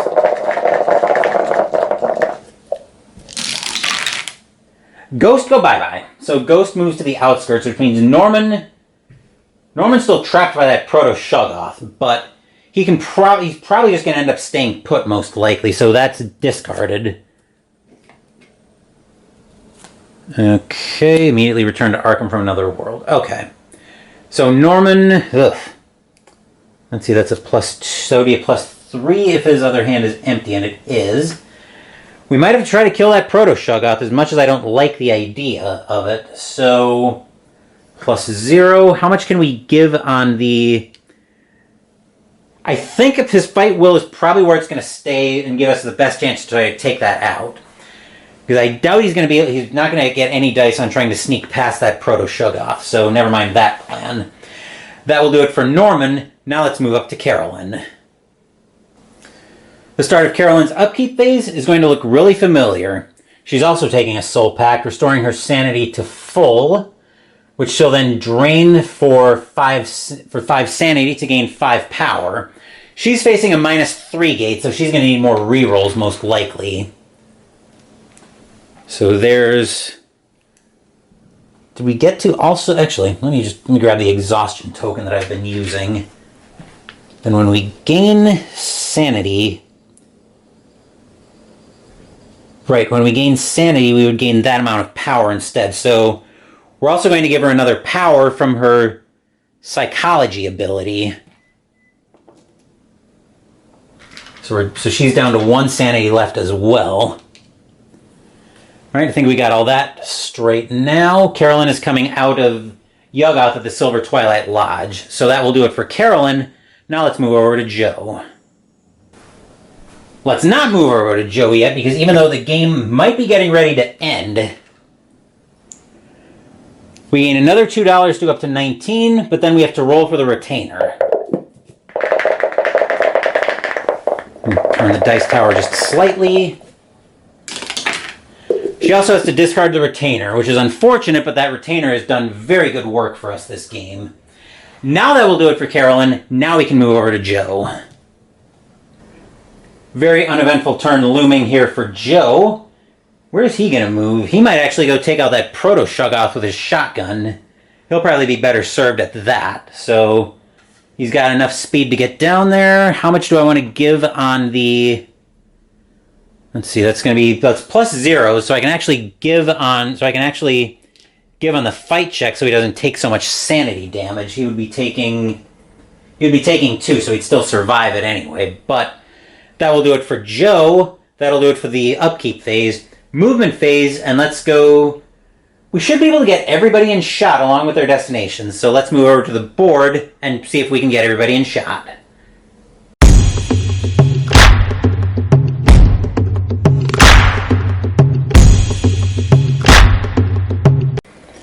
Hey, look at that. We got everybody in shot along with destinations. So Sister Mary, actually we don't have Sister, well, we just have it up on the very tippy top of the shot right there. So Sister Mary's moving to the City of the Great Race, getting an Explore marker. Fortunately, she doesn't have to deal with that mess until next turn, if there's a next turn. I'm hoping there won't be. Norman's just going to stay put and suck his thumb in the graveyard at the Proto-Shoggoth being there. Carolyn will move out to Yuggoth and get her own explored marker. Like Sister Mary, she won't have to deal with the skeleton yet. And then Joe is going to come in and try to play the hero for Norman. So Joe's going to move 1 to the downtown streets, 2 to Easttown streets, 3 to the Rivertown streets, which he will end his movement there. You could spend... No, he's not going to spend sanity yet. He's probably not going to spend sanity, period. So he's not going to evade the Proto-Shoggoth, he's going to fight it.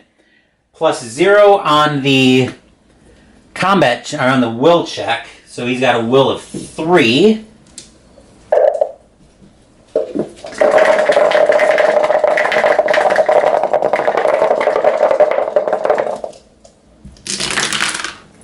Alright, Joe is all clear there. Physically resistant, it's a... Oh, I forgot about that. Do we want to try the Dread Curse of Azathoth? No, we don't. Yeah, not with his lore where it is. Reduce its toughness by 1. He's going to exhaust Hunters to reduce that to being a 2 toughness monster. So he's got 2 + 2 from the shotgun's 4. So he needs 2 successes, which 1/6 will work for. So come on, Joe.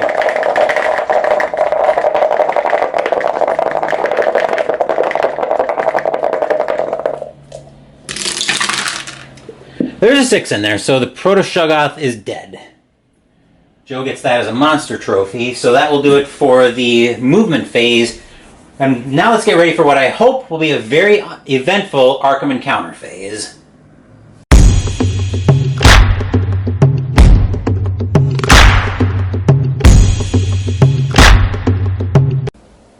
I forgot to move Sister Mary's lore during the upkeep phase, so we're going to pretend I did that. Alright, the City of the Great Race is a +0, effectively -1 because of the lurker. So we've got 3 dice and we've got rerolls for days. Like I said, I probably didn't need all these rerolls, I just wanted to make sure nothing went wrong.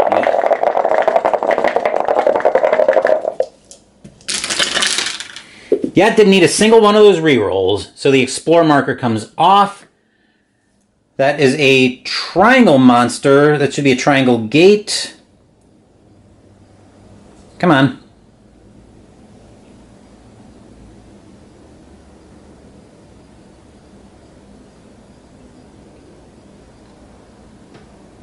Yep, triangle gate, which takes the always dangerous Yithian off the board. Monster bag's over here. That goes to Sister Mary as a gate trophy. So now we have 4 gate trophies, but we don't win the game yet because Carolyn still has to deal with Yuggoth first.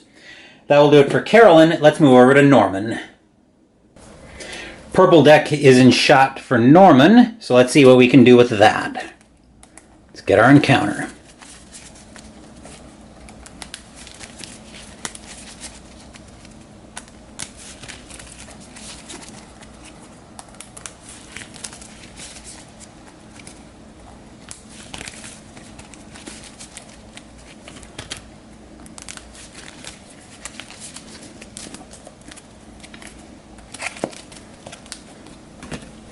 Put that on top of the dice tower.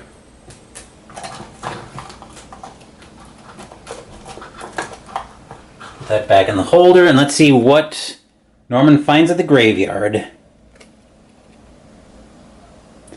You get caught in an unexpected downpour of freezing rain. Make a speed +0 check to find shelter. Speed is 2.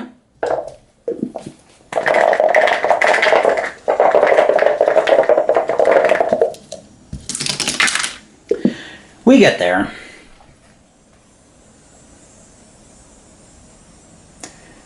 No bad stuff.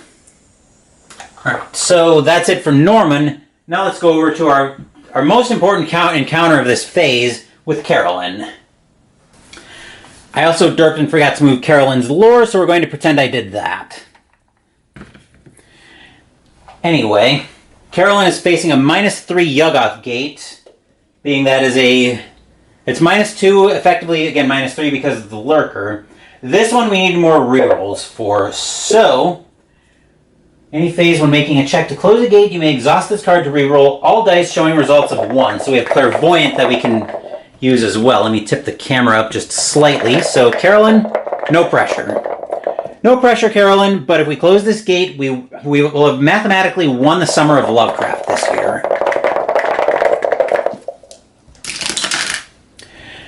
We'll spend a we'll spend a power for a reroll.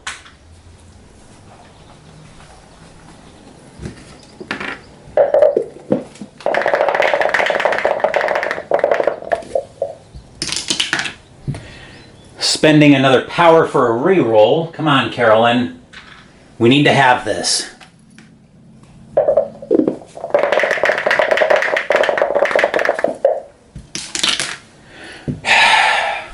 Spending another power for a reroll. This turns into a 1. I'm going to burn Clairvoyant next. Spending another power.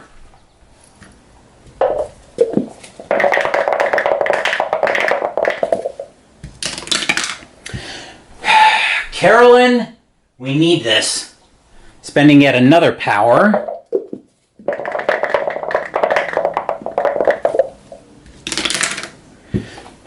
Are you kidding me, Carolyn?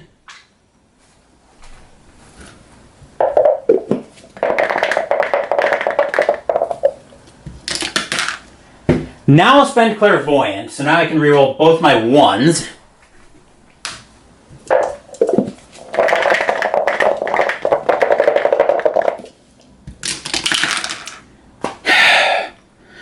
Spending my clue now. Come on, Carolyn.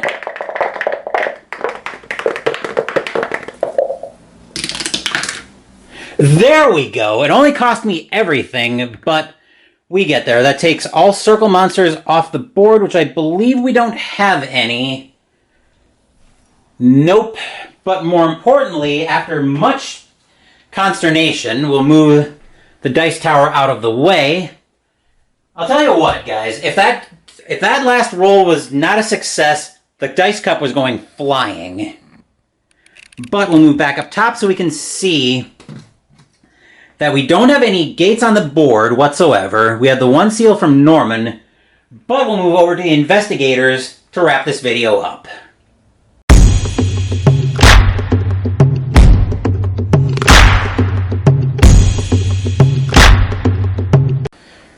The reason we're moving over here is we need to see the other half of the win condition. Sister Mary could have spent the 5 clues to seal the gate, but I'm not that worried about that. Carolyn has 2 gate trophies for Yuggoth and the split gate of Plateau of Lang and the Dreamlands. Joe and Norman each have a gate trophy for the Abyss, and Sister Mary has the City of the Great Rays. So we saw earlier that we had no gates on the board. We have 5 gate trophies, which is more than the number of investigators being 4.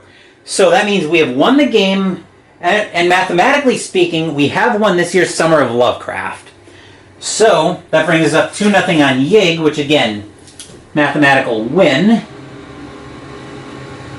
I'm just going to make an editing note of that so I can work, so when I work on the script for Elder Sign, I can put that in. But that will do it for Arkham Horror 2nd Edition. Wednesday, we're going back to Call of Cthulhu again as we play Call of Cthulhu Alone Against the Tide. And next week, the Summer of Lovecraft concludes with our aforementioned game of Elder Sign. Thank you for watching the video. Please give the video a thumbs up and subscribe to the channel. Be sure to turn on notifications so you get my content. Be well, stay safe, take care of yourselves and your loved ones, and I'll be back with more videos in the future. Until then, take care everyone.